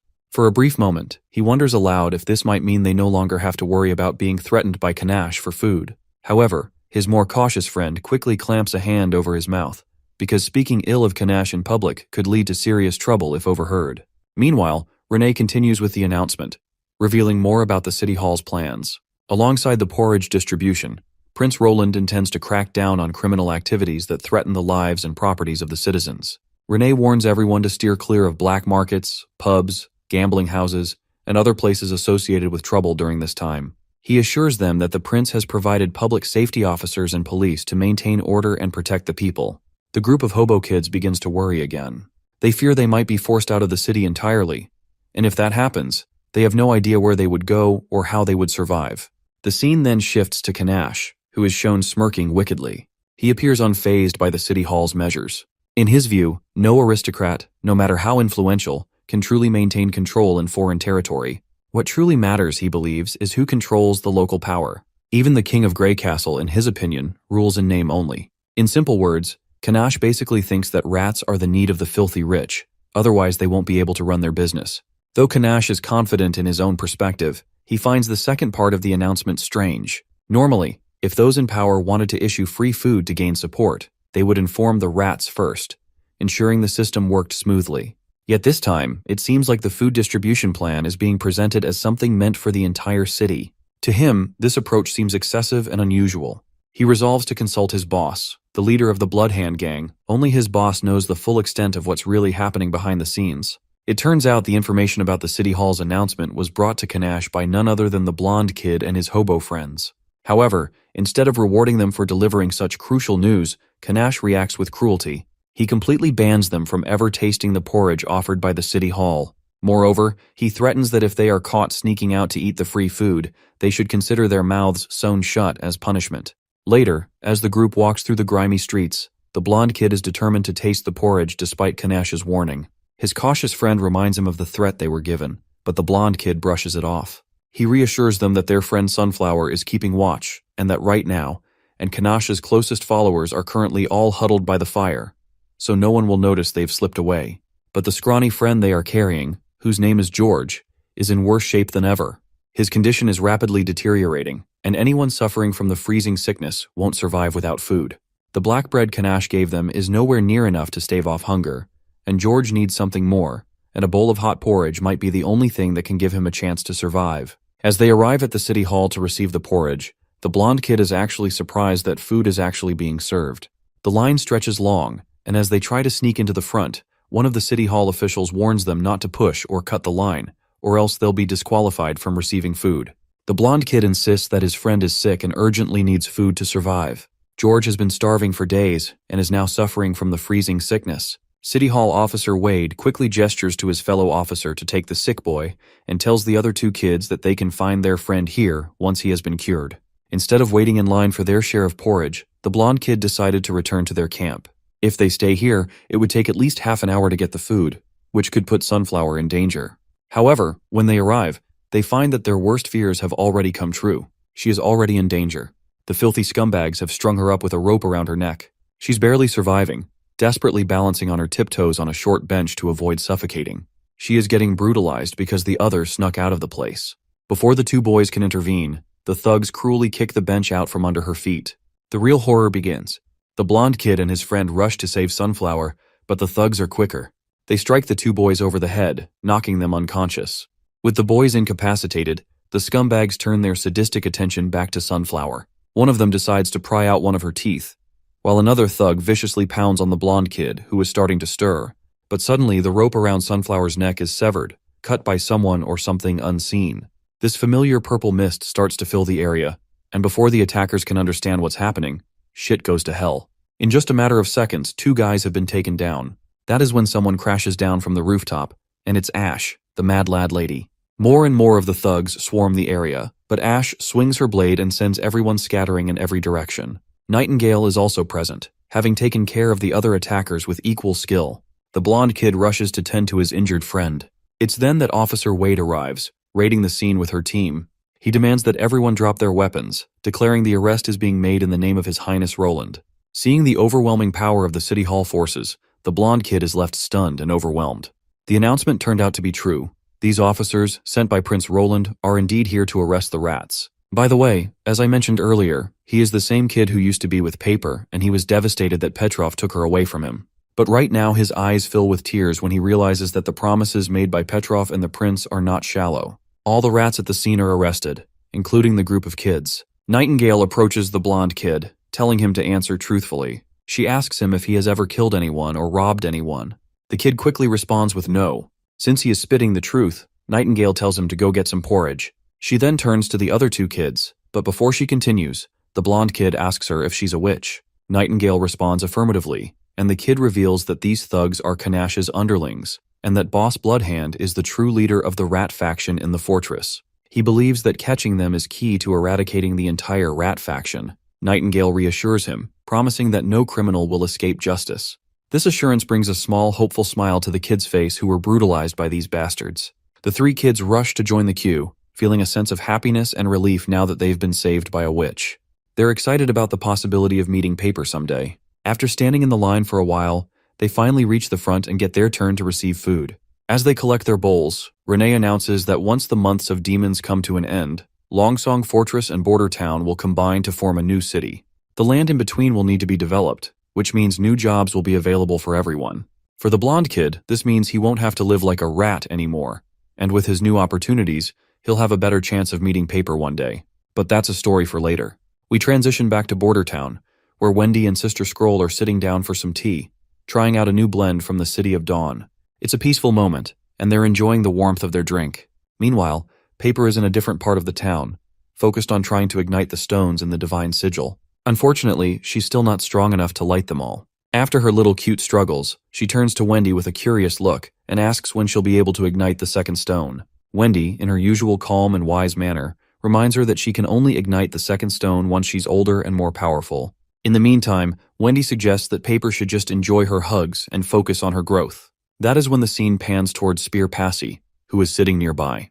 Passy appears to be somewhat jealous as she watches Paper and Wendy interact. The kind of bond and support Paper receives at such a young age is something that Passy realizes she missed out on during her own childhood, and it stirs up some emotions in her. Wendy then inquired of Passy about her recent experiences at the City Hall, as she had been visiting there frequently. Well, her visits were quite interesting. It is a place where there's much to learn. She remarks that it's the first time she's seen such a strict, orderly management system in place. It's far more efficient than the old ways, where just a few high-ranking officials dealt with everything themselves. The City Hall ensures its continued efficiency even if some employees leave, always keeping positions open for citizens to join. Passy is especially impressed by the regulations and laws Prince Roland has enacted, noting that they are very unique, something she has never seen anywhere else before.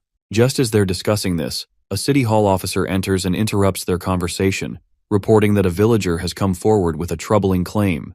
Apparently, the villager says that her daughter has just become a witch. Since Prince Roland isn't present at the moment, the officer explains that the prince had previously instructed the Witch Union to handle matters like this when he is not in the castle.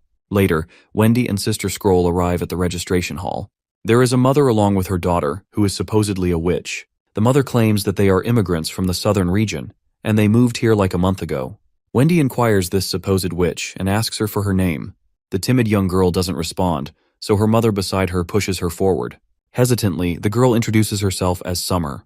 The old hag then explains that her husband is still working in the boiler rooms, so she brought her daughter here on her own. She excitedly explains that she's heard witches receive a golden royal every month as salary. Wendy confirms this, and the woman becomes even more excited, practically pushing her daughter forward as she insists that they are ready to sign any necessary contract. Of course, both Wendy and Sister Scroll can sense that this mother is up to no good. Wendy calmly explains that joining the Witch Union requires an evaluation. Since Prince Roland is not present, Summer will need to stay at the castle for now, and the contract can be signed once the prince returns. The mother agrees without hesitation and promptly begins to walk away, leaving her daughter behind. The poor girl looks visibly anxious. Sensing her unease, Wendy gently explains to her that there's nothing to worry about. She adds that the Witch Union isn't anything like the terrible rumors people might spread. Later, Agatha joins them and hands Summer a magical stone. Wendy reminds Agatha that Summer isn't yet familiar with her magic, as it's only been 3 days since her awakening. Agatha assures her that there's no cause for concern. The stone she's provided is a balanced magic stone, designed to measure the overall level of magic within someone.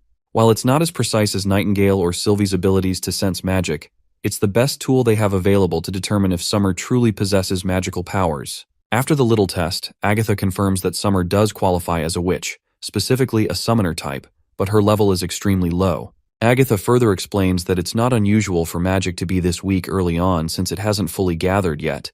It's still in a juvenile stage. They decide to figure out what kind of ability Summer has, so Wendy asks her to demonstrate. Without hesitation, Summer uses her magic, quickly forming a mirage. The illusion offers a glimpse of the past, where we see Sister Scroll and Wendy having that tea time. Everyone watching is left awestruck because the scene Summer creates looks incredibly lifelike. Agatha notes that while the ability to create illusions is rare, it's not unheard of. She recalls at least 2 other people in the Alliance with similar powers, one of them being a high-tier witch from Falling Star City. Meanwhile, Summer feels drained, having used up most of her mana.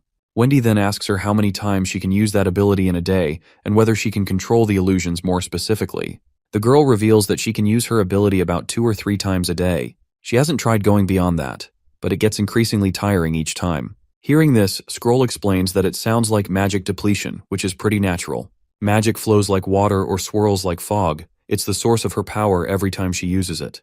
Scroll assures her that they'll slowly teach her about the other attributes of magic over time. Later, Summer demonstrates her ability again. This time, the scene she creates shows an event from about a day and a half ago, when the witches were having dinner together. Scroll records everything to share with the prince. Few days pass by, and Sister Scroll decides to send Summer back until Nightingale does not verify her identity.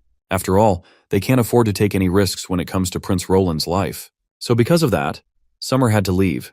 But she seems much more energetic when she leaves the castle after staying for a while.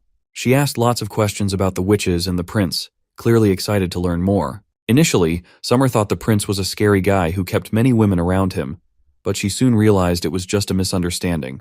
However, things didn't go as smoothly when Scroll took her back home. Summer's mother didn't take the news well. All this old hag seemed to care about was money. To resolve the issue, Scroll ended up giving her 1 gold royale to keep her quiet. Wendy isn't sure if giving Summer's mother money was the right decision. However, Scroll reminds her that if paying off that old hag can keep Summer safe from her mother's harsh treatment, it's a small price to pay. Scroll points out that there are many days ahead of them, and if 1 gold royale can buy Summer a more comfortable life at home, it's worth it. After hearing this, Wendy agrees. She actually hadn't thought about it that way before. She then reflects on how much better the prince understands the value of witches' abilities compared to her. Wendy admits she's neither as logical nor as calculating as Scroll when it comes to weighing risks. This realization makes her doubt whether she's fit to lead the witch union at all, but Scroll voices her opinion as well. She believes that no one cares more about the witches than Wendy does. Scroll explains that it was only after her time with Kara's Witch Association that she truly understood this. A witch who genuinely considers the well-being of her sisters, regardless of their powers, is the kind of person who deserves to lead. According to Scroll, that quality is Wendy's greatest strength. While the both ladies are having their conversation, they hear that the prince has returned, and a grand feast has been prepared to celebrate his arrival. The first thing the prince does is hold his most cherished waifu close to his heart. Of course, there are also the overly excited girls who rush in to hug him uninvited. The entire palace feels alive with joy, and the prince feels a deep sense of homecoming, finding solace in the warmth of these familiar smiles compared to the cold atmosphere of Longsong Fortress. Later, the prince makes his way to the library, with Anna quietly following him. He's pleased to see her there and quickly shows her the gift he brought back. It's a collection of historical records and legends, along with some secret lore about the western region, which he retrieved from the Duke's office.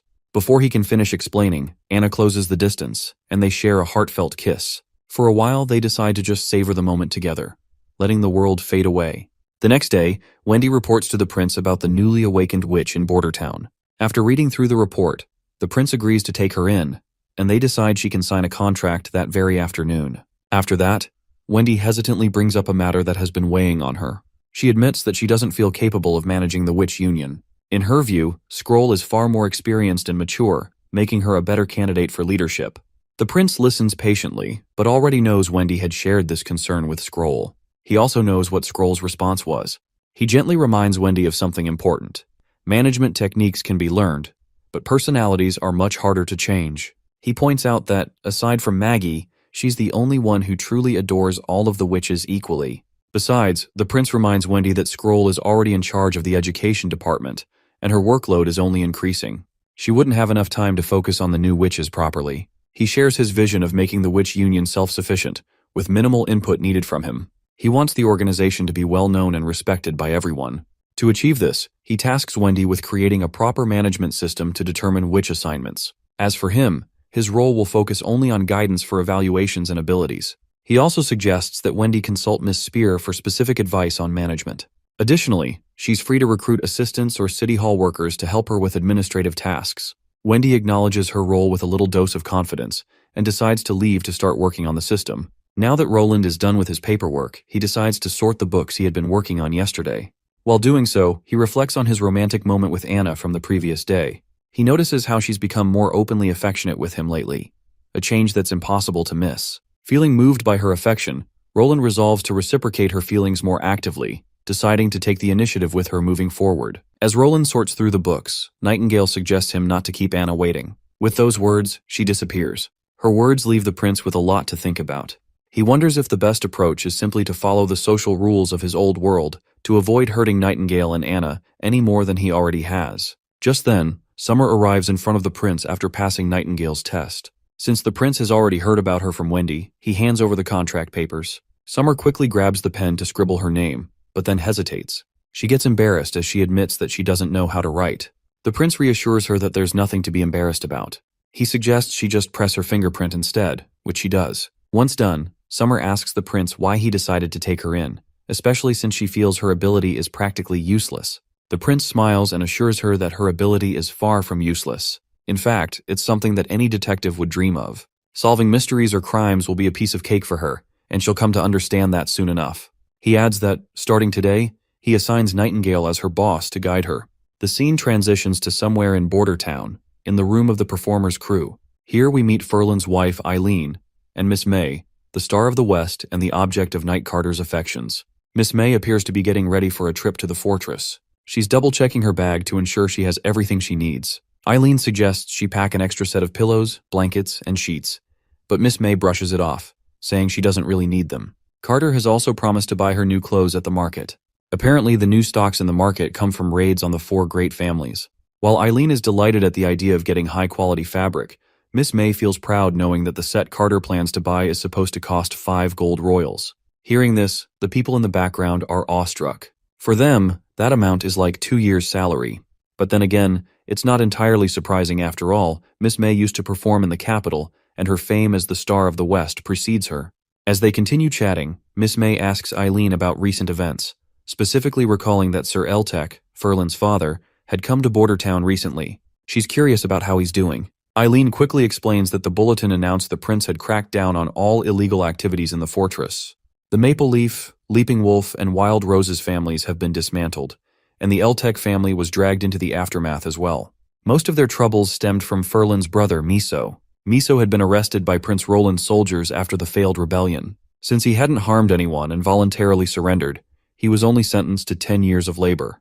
However, once he chose to rebel, he was no longer considered part of the family. In the end, Sir Eltec still wanted Ferland to be the heir. He believed the family could be great again in Ferland's hands. But Ferland just wanted to become a knight, and Eileen supports him no matter what decision he makes. At that moment, Night Carter unexpectedly shows up, leaving everyone a bit surprised since they weren't expecting him today. He explains that the prince had given him permission to leave early. He then presents a gift he bought for Miss May, which lightens the mood of everyone in the room. The side characters quickly catch on to the situation, so they excuse that they have work to do and eventually leave, giving the sweet couple some much-needed time alone. And as for the last time, I skipped over their relationship moment where they were all lovey-dovey and you guys grilled me hard for it. I did that because I know not everyone wants to stall the story. I've even seen people criticize me for throwing in a joke here and there, so I've been avoiding it. Honestly, no matter what you do, you can't please everyone. Carter apparently has brought new clothes for Miss May, and he specifically asked the prince to design them for him. Carter had told the prince about their upcoming engagement, and so the prince quickly suggested a type of clothing that would be perfect for a wedding.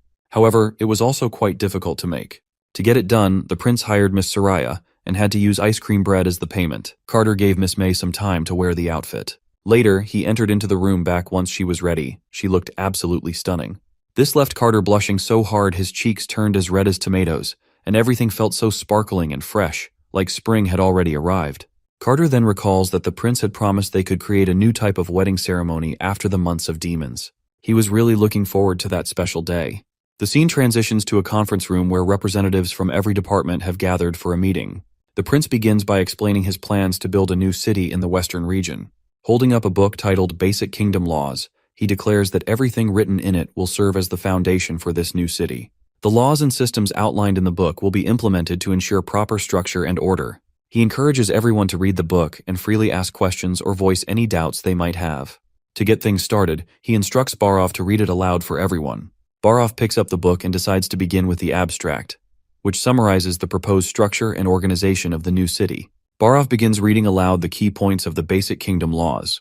The first is, all territory under Roland Wimbledon's control belongs to Roland Wimbledon. Second, the City Hall is the highest authority in the territory, and under Roland Wimbledon, it will be responsible for all management and maintenance in the Western region. Third, there are various ways for foreigners to become citizens, and the City Hall will offer at least 3 methods. Fourth, no civilians will be bound to a caste system. There will be no more slaves, servants, or serfs. Men and women will be equal, and civilians will be protected by law, with rights to protections and benefits through taxes. Fifth, aristocrats will be on the same level as any other citizen. Nobility will no longer have any authority, though it may still serve as an honorary title. Sixth, The safety and priorities of civilians will be ensured by Roland Wimbledon, and any violation of this is strictly prohibited. 7th, the territory will support legal businesses and a free market. Civilians will have inalienable rights to education, careers, and marriage. 8th, the new flag will be based on the towers and spears of the Grey Castle Royal Crest. It will feature a large 5-pointed star above the tower and 3 smaller stars below. The large star symbolizes Roland Wimbledon, while the smaller stars represent the City Hall, the military, and the Witch Union. 9th and the most critical point. The territory's name will be Neverwinter City. The months of demons finally come to an end, marking a day of grand celebration for the entire town. Prince Roland addresses the citizens, expressing his pride in their collective efforts. He emphasizes that the victory belongs to everyone who has contributed to the growth and defense of Border Town, regardless of where they come from. This success stands as a testament to their unity, resilience, and hard work. He reminds them that the threat of evil still lingers and will inevitably return. However, with their combined strength, victory will always be within their grasp. He encourages the townsfolk to embrace the moment and calls for everyone to celebrate their achievements and look forward with determination. The festivities include an elaborate stage show and a grand feast for all. The townspeople enjoy free meals, and for many, the abundance of meat is an extraordinary treat. The joyful atmosphere underscores their shared triumph and the bonds that hold the community together. As night falls, the focus shifts to the castle courtyard, where the witches hold a private celebration away from the townsfolk. However, not everyone is feeling these party vibes. Agatha, in particular, finds the festivities misplaced. She sees them as a distraction, convinced that preparation for the inevitable return of the devils is far more critical than celebrating. Prince Roland notices her unease and takes a moment to address her concerns. He tries to reassure her that one day of rest and celebration will not undermine their readiness for future battles. Offering her a glass of wine, he gently encourages her to relax and join the others, reminding her that victories, no matter how small, are worth acknowledging. As much as Agatha resists the idea of celebration, she reluctantly grabs the glass of fine wine from Prince's hand. Despite her stern outward mood, she allows herself to partake in the moment. The mood lightens further when Wendy unveils the highlight of the event, the giant cake especially produced for this very occasion. After the arrival of the cake, laughter and joy fill the courtyard as everyone indulges in the rare luxury. It becomes a night to remember, a heartfelt celebration of their shared efforts. After the festivities wind down, Prince Roland retreats to his room, only to find Anna waiting for him in the corridor outside. Prince then reveals a special gift he has prepared for Anna, which is a sigil crafted with 2 magical stones. One is a pathfinding stone, and the other a waypoint stone. When combined with magic, the sigil becomes a tracking device, allowing Anna to find him no matter where he is. With nervousness and sincerity plastered all over his face, Roland finally confesses his feelings and proposes marriage.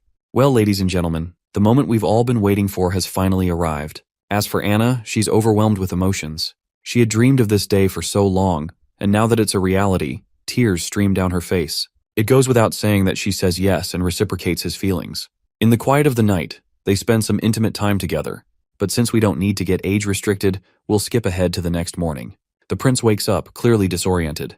He's alone in his room and has no idea where Anna went. For a moment, he wonders if what happened last night was just a dream, but when he spots Anna's hair over the bed, he's convinced it was real.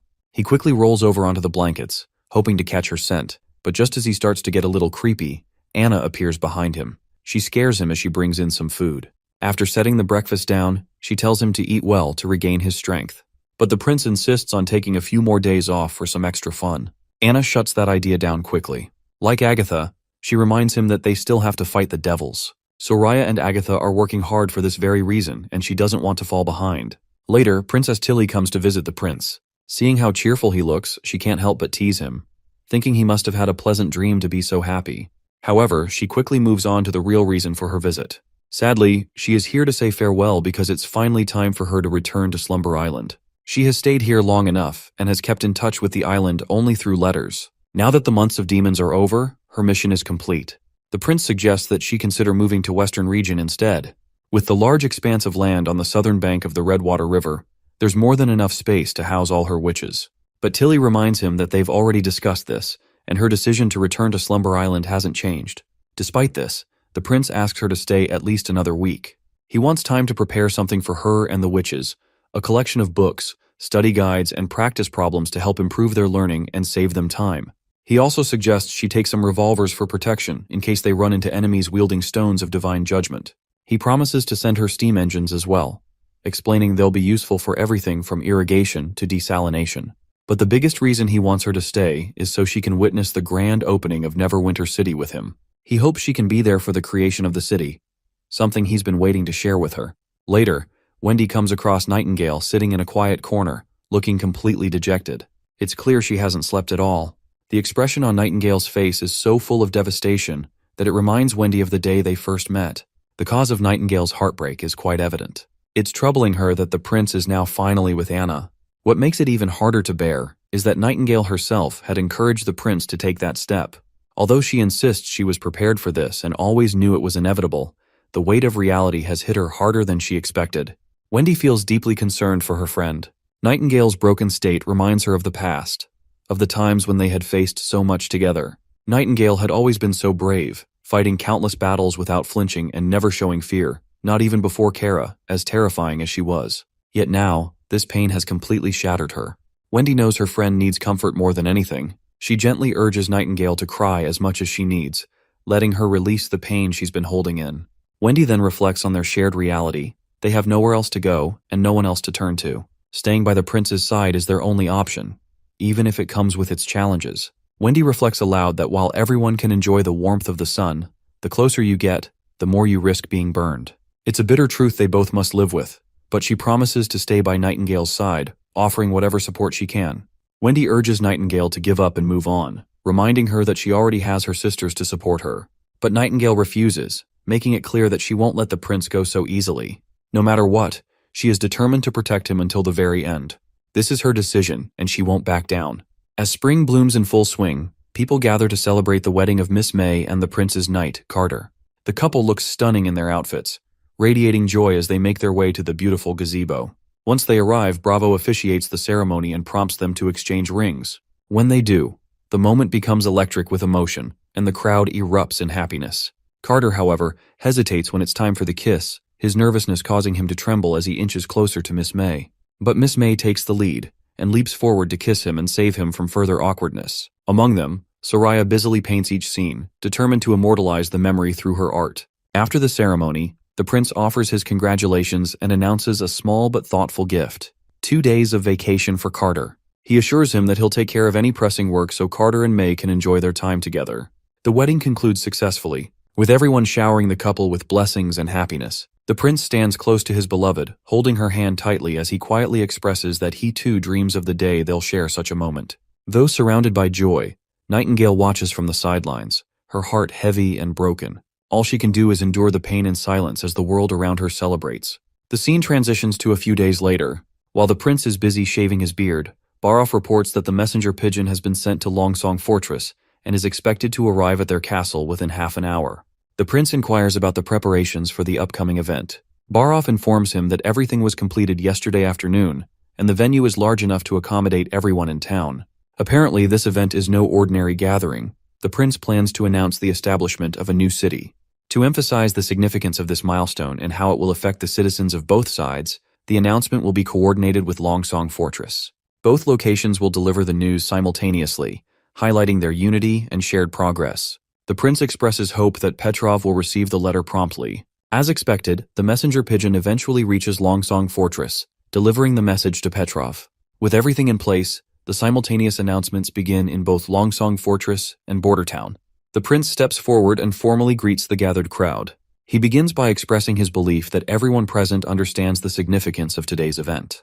The small town, built on the slopes of the northern mines, will soon transform into a real city. He reflects on the past, reminding everyone of the annual nightmare that the months of demons once brought to Border Town. However, they proved that they could stand their ground.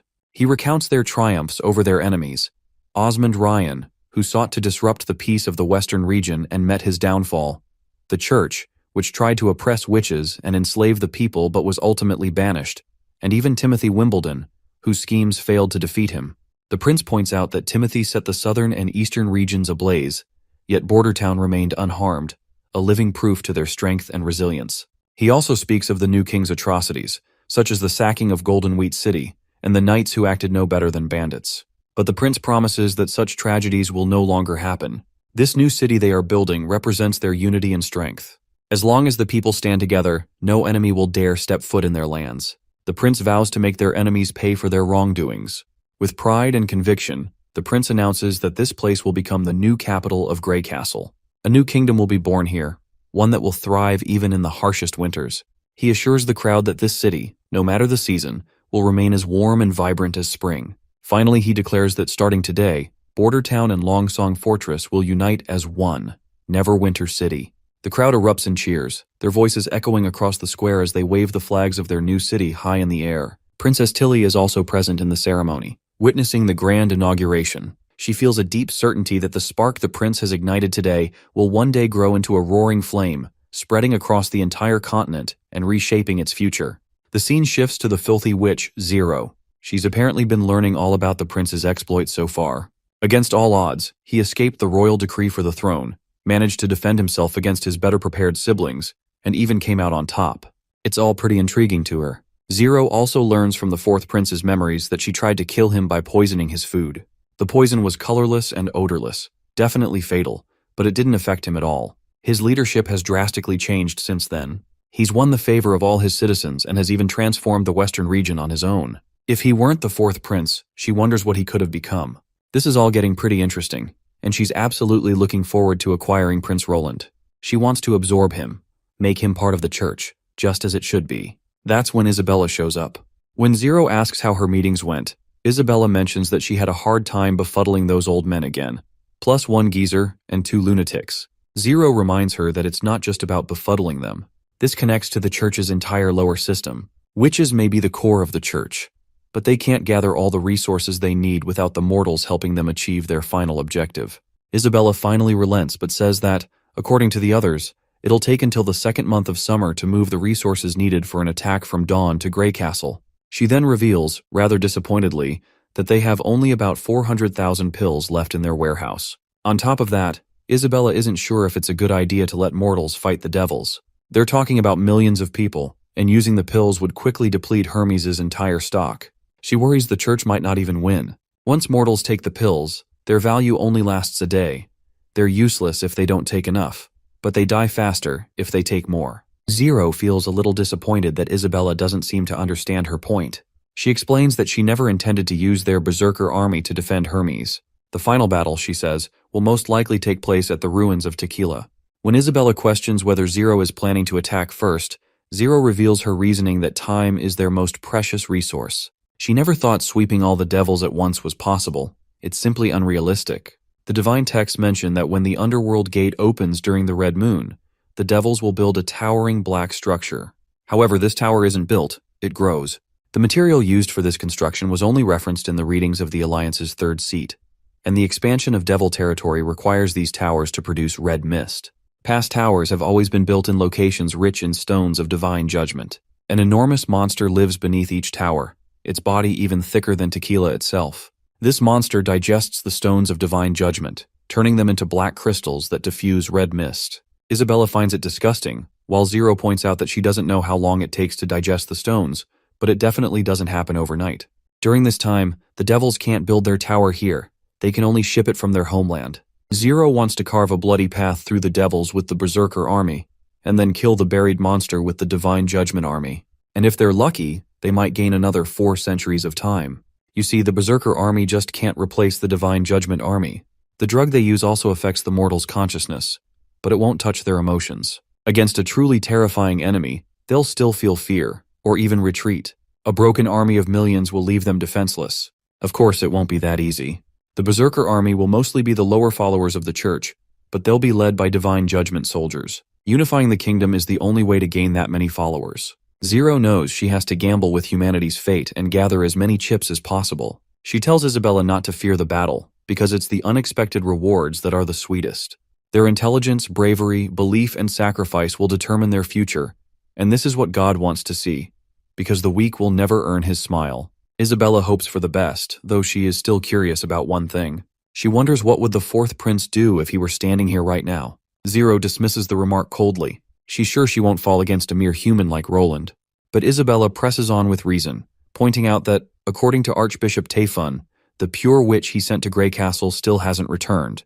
She simply disappeared without a trace. Not only that, they also lost a Fura in the capital, Archbishop candidate Mila, and the Longsong Fortress Cathedral. She tries to give Zero a wake-up call, reminding her that this is one of their biggest losses. It's as if ever since they started meddling with the Western region, they've never won, as if God himself is protecting it. Although Isabella didn't want to say this, the word slipped out anyway, and this only serves to enrage Zero beyond belief. She quickly shuts Isabella up, reminding her that mortals know nothing about God. Mortals can only rely on knowledge and tactics, and those will all become a part of her. She believes that even if Roland has a method to defeat the devils, the Alliance will do better. When the Church conquers Grey Castle, the Western region will witness who is truly God's child. Isabella grows concerned, seeing how much her friend has changed. Zero is beginning to resemble the Pope in some ways. On the other hand, Zero is still shaken by the unsettling thought that Roland might actually be under some form of protection by the gods. As Isabella leaves the room, Zero reflects on how, no matter who the Pope is or who came up with the idea, anyone who enters the prayer room will drastically change. The highest level in the temple is the closest to God. She then walks into the temple, and after standing beneath the gazebo, she reveals that this is the only place where she can witness God's messages. She clasps her hands and begins her prayers. Her entire body begins to shimmer, and before her appears a demonic red eye. But according to her, this is supposed to be God's true form. The magic surrounding this supposed God is larger than the ocean, and its brilliance is brighter than the sun. This only reinforces her belief that only someone who wields such power could be God himself. This, she claims, is the red moon mentioned in the holy books. Through premonitions, she understands that humanity is weak and cannot protect anyone. The end of the Divine War is illustrated in 4 paintings. Once she enters the first picture, we see this throne, adorned with skulls. In the next picture, the city she wanders through is the origin of the devils, where they first appeared, on the northern peak of the Realm of Dawn. As she gazes at the throne, she reflects that she was supposed to find the protector of devils sitting there. But it's empty. It guards the secret of God. There are paintings, and according to the ancient records, it has been said that the contents of the second painting are subject to change. Some mention that it depicts a huge eyeball, while others say they saw bubbling volcanoes or an endless pit glowing at the bottom. No one sees the same thing, but as far as she can see, there is nothing. The Church's secret records once mentioned that in the early days of the First Divine War, there was something inside the other painting. When the war ended centuries later, the image faded to black. It makes her wonder if it's the aftermath of those rejected by God. Perhaps they are hiding something. As for the last painting, it's never been mentioned. If even the popes don't know about it, this secret could be lost forever. She starts to feel exhausted as she prays, and sadly for her, God did not respond today. She had thought that there would be nothing more to care about until she became pope, but her understanding of this world only skims the surface. There is a brand new secret in front of her, and her immortality is the perfect resource to chase it. She is truly the child chosen by God, and she can get closer. Centuries, even millennia, won't matter, because it will be worth it. I've got no clue what in the hell she just talked about all, but let's hope to soon get some context and figure out things. It's finally time for Tilly and her party to return, and the ship has arrived to take them. Andrea turns to the prince before boarding and says that she had a great time in the border town, but she's not sure if she'll be able to make the same ice cream bread when she gets back. In return, Prince promises to make even tastier food when she returns. That's when Ash chimes in with a verbal jab, telling the prince that they wouldn't mind if he kept Andrea for himself. After all, one less loudmouth on Slumber Island won't hurt anyone. Of course, both ladies immediately throw their usual jabs back at her, while the prince turns to his sister and tells her that if she runs into any problems on Slumber Island, she can let him know, and he'll do his best to help however he can. And, he adds, the city of Neverwinter will always welcome her return. Tilly thanks the prince and says she's also looking forward to him visiting Slumber Island as well. With that, the witches begin boarding the ship, and both Xavi and Andrea wave their hands for the last time. The prince seems quite dejected to see them go, and Nightingale quickly picks up on it, asking if he doesn't want to let them leave. The prince expresses how a bit jealous he feels. There are over 300 witches living on Slumber Island, and he wishes they could all move to the western region. But they shake off the gloomy thoughts and decide to move forward. On a sunny day in the Neverwinter, we meet the prince and Nightingale inside the office. Nightingale reports that the fortress rats are scuttling around again, which could push things out of control. The prince had expected this. Eradicating the rats will be a long process, with occasional surges, but as long as pressure is maintained while offering them better ways to live, they'll eventually disappear. That's the reason Petrov had mentioned he hoped the prince could provide help with skills and labor. Nightingale then asks if he intends to send her, as she doesn't seem too keen on leaving him alone behind. The prince reminds her that she is in charge of the security department, and she'll need to frequently travel between locations to oversee various jobs. But Nightingale worries that their enemies might send a witch assassin, and in that case, only she can protect him. The prince believes she's just overthinking, but Nightingale stubbornly sticks to her guns. No matter what he says, even Wendy and Scroll will stand by her side. That's when the prince reveals that he's going with her too. This finally calms Nightingale down, and the prince adds that she should bring Summer along as well, so she can learn how to use her abilities in practice. He also tells her to bring Sylvie and Soraya as they'll need to investigate the fortress mines and create an identification system.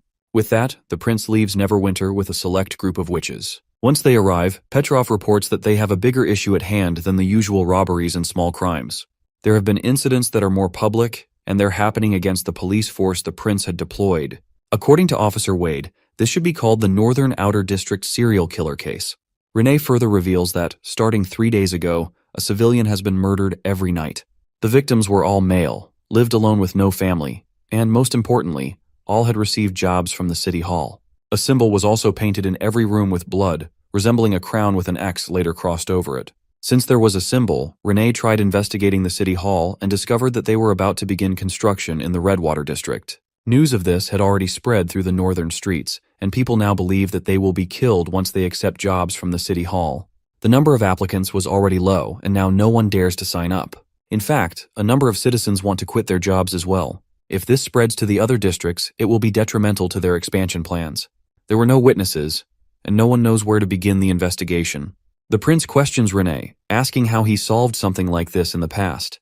Renee reveals that the patrol never had a solid protocol. If it was a big problem, the victims' families would appeal to the city lord, and the lord would promise justice for the people. Only then would the patrol be pressured to make the criminals hand themselves over. The patrol, however, never cared if they were scapegoats or not, and they ignored victims who were foreigners or loners. That sounds quite horrible to the prince. You see, from what he's heard, this means almost everything is under the rats' control, so it's no wonder they were considered vital to the city. The prince has also observed that this world doesn't seem to have investigators. If there are no witnesses, it always results in a cold case.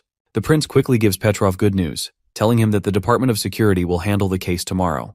All he wants from Renee and Petrov is their cooperation. Nightingale then asks about his plans for this, to which the prince explains that he's not going to be directly involved. He needs to supervise the aristocrats on building the second city hall. The sooner he can finish that, the sooner Soraya can start making the ID cards. So the case is up to her now. He tells her that she will be in charge of the Department of Security and needs to decide how to crack the case. The entire police force of Neverwinter will eventually be hers to control. Wade, Renee, and anyone else will answer to her.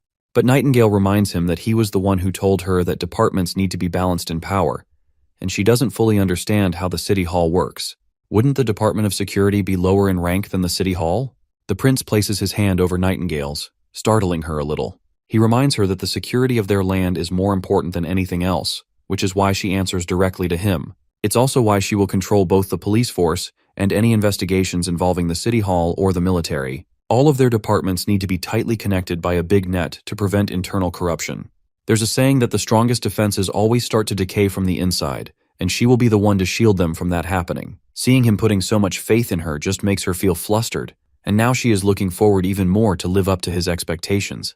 Later that night, overcome with excitement, she practically strangles Summer as she tells her they're going to catch all the criminals and make sure they never return to Neverwinter again. As Nightingale begins to plan their next steps, she tells Summer that her job will be to recreate the crime scenes. However, Summer objects, pointing out that she won't know what time of day the crime occurred, so how can she accurately recreate the scene? Also, after a week of practicing with Miss Wendy, she can only use her abilities 4 times a day. If she extends the duration of the illusions, that number goes down. Furthermore, she can't keep it up for more than 2 days at a time, or her exhaustion becomes overwhelming. Nightingale grows concerned. It'll be a problem if their recreations don't accurately reflect the criminal's presence at the crime scene. She then asks Summer if shortening the duration of her recreations would allow her to use them more frequently. Summer responds in a roundabout way that her magic drains quickly, and it won't make much difference. This makes Nightingale appreciate Spearpassy's power transfer ability even more. But since they don't have another option, she decides to take a gamble, predict a time, and hope for the best. She claims that her luck has always been good. After all, it's how she met Prince Roland. With that, the both ladies settle into bed.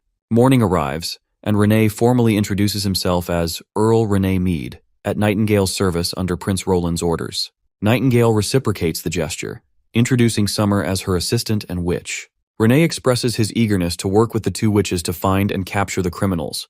With that, the investigation begins. Nightingale requests that Renee take them to the crime scene. As Renee leads them toward their destination, Summer feels nervous being around someone of Renee's status. Nightingale reassures her that in Prince Roland's territory, titles don't carry much weight. She should not be afraid, as Renee would not belittle her. Moreover, the Department of Security is more important than the City Hall, making them his superior. As they walk, Renee shares that there was another victim last night, this time at the intersection between North and West Street. This marks the fourth murder, with each location being different. The killer appears to understand that staying in one area would be risky, especially now that the rats are no longer present. Once they enter the restricted crime scene, Summer is horrified by the sight of the old man's body brutally killed and lying on the ground. She trembles, feeling sick, and Renee suggests she step outside for some fresh air. Nightingale asks Renee when the body was discovered. Renee explains that it was this morning, when civilians came to fetch water.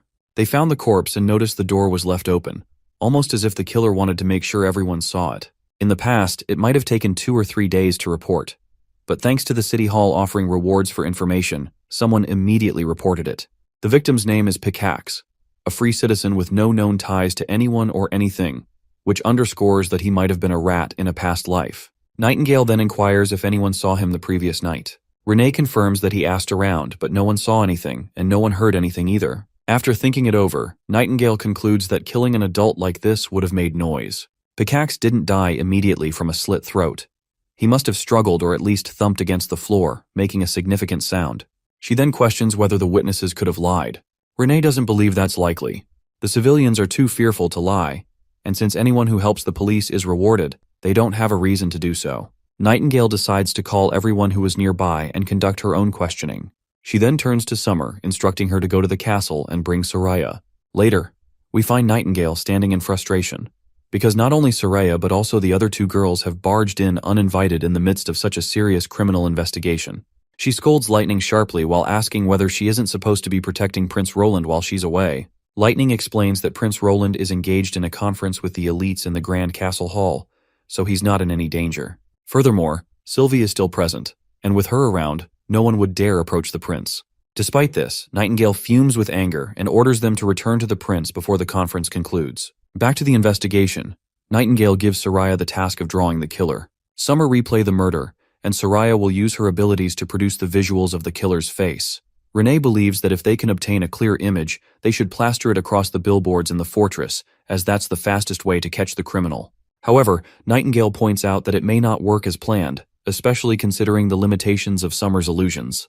They will need to be lucky for it to find the exact time when the crime took place. She then tells Summer to replay the events between midnight and dawn.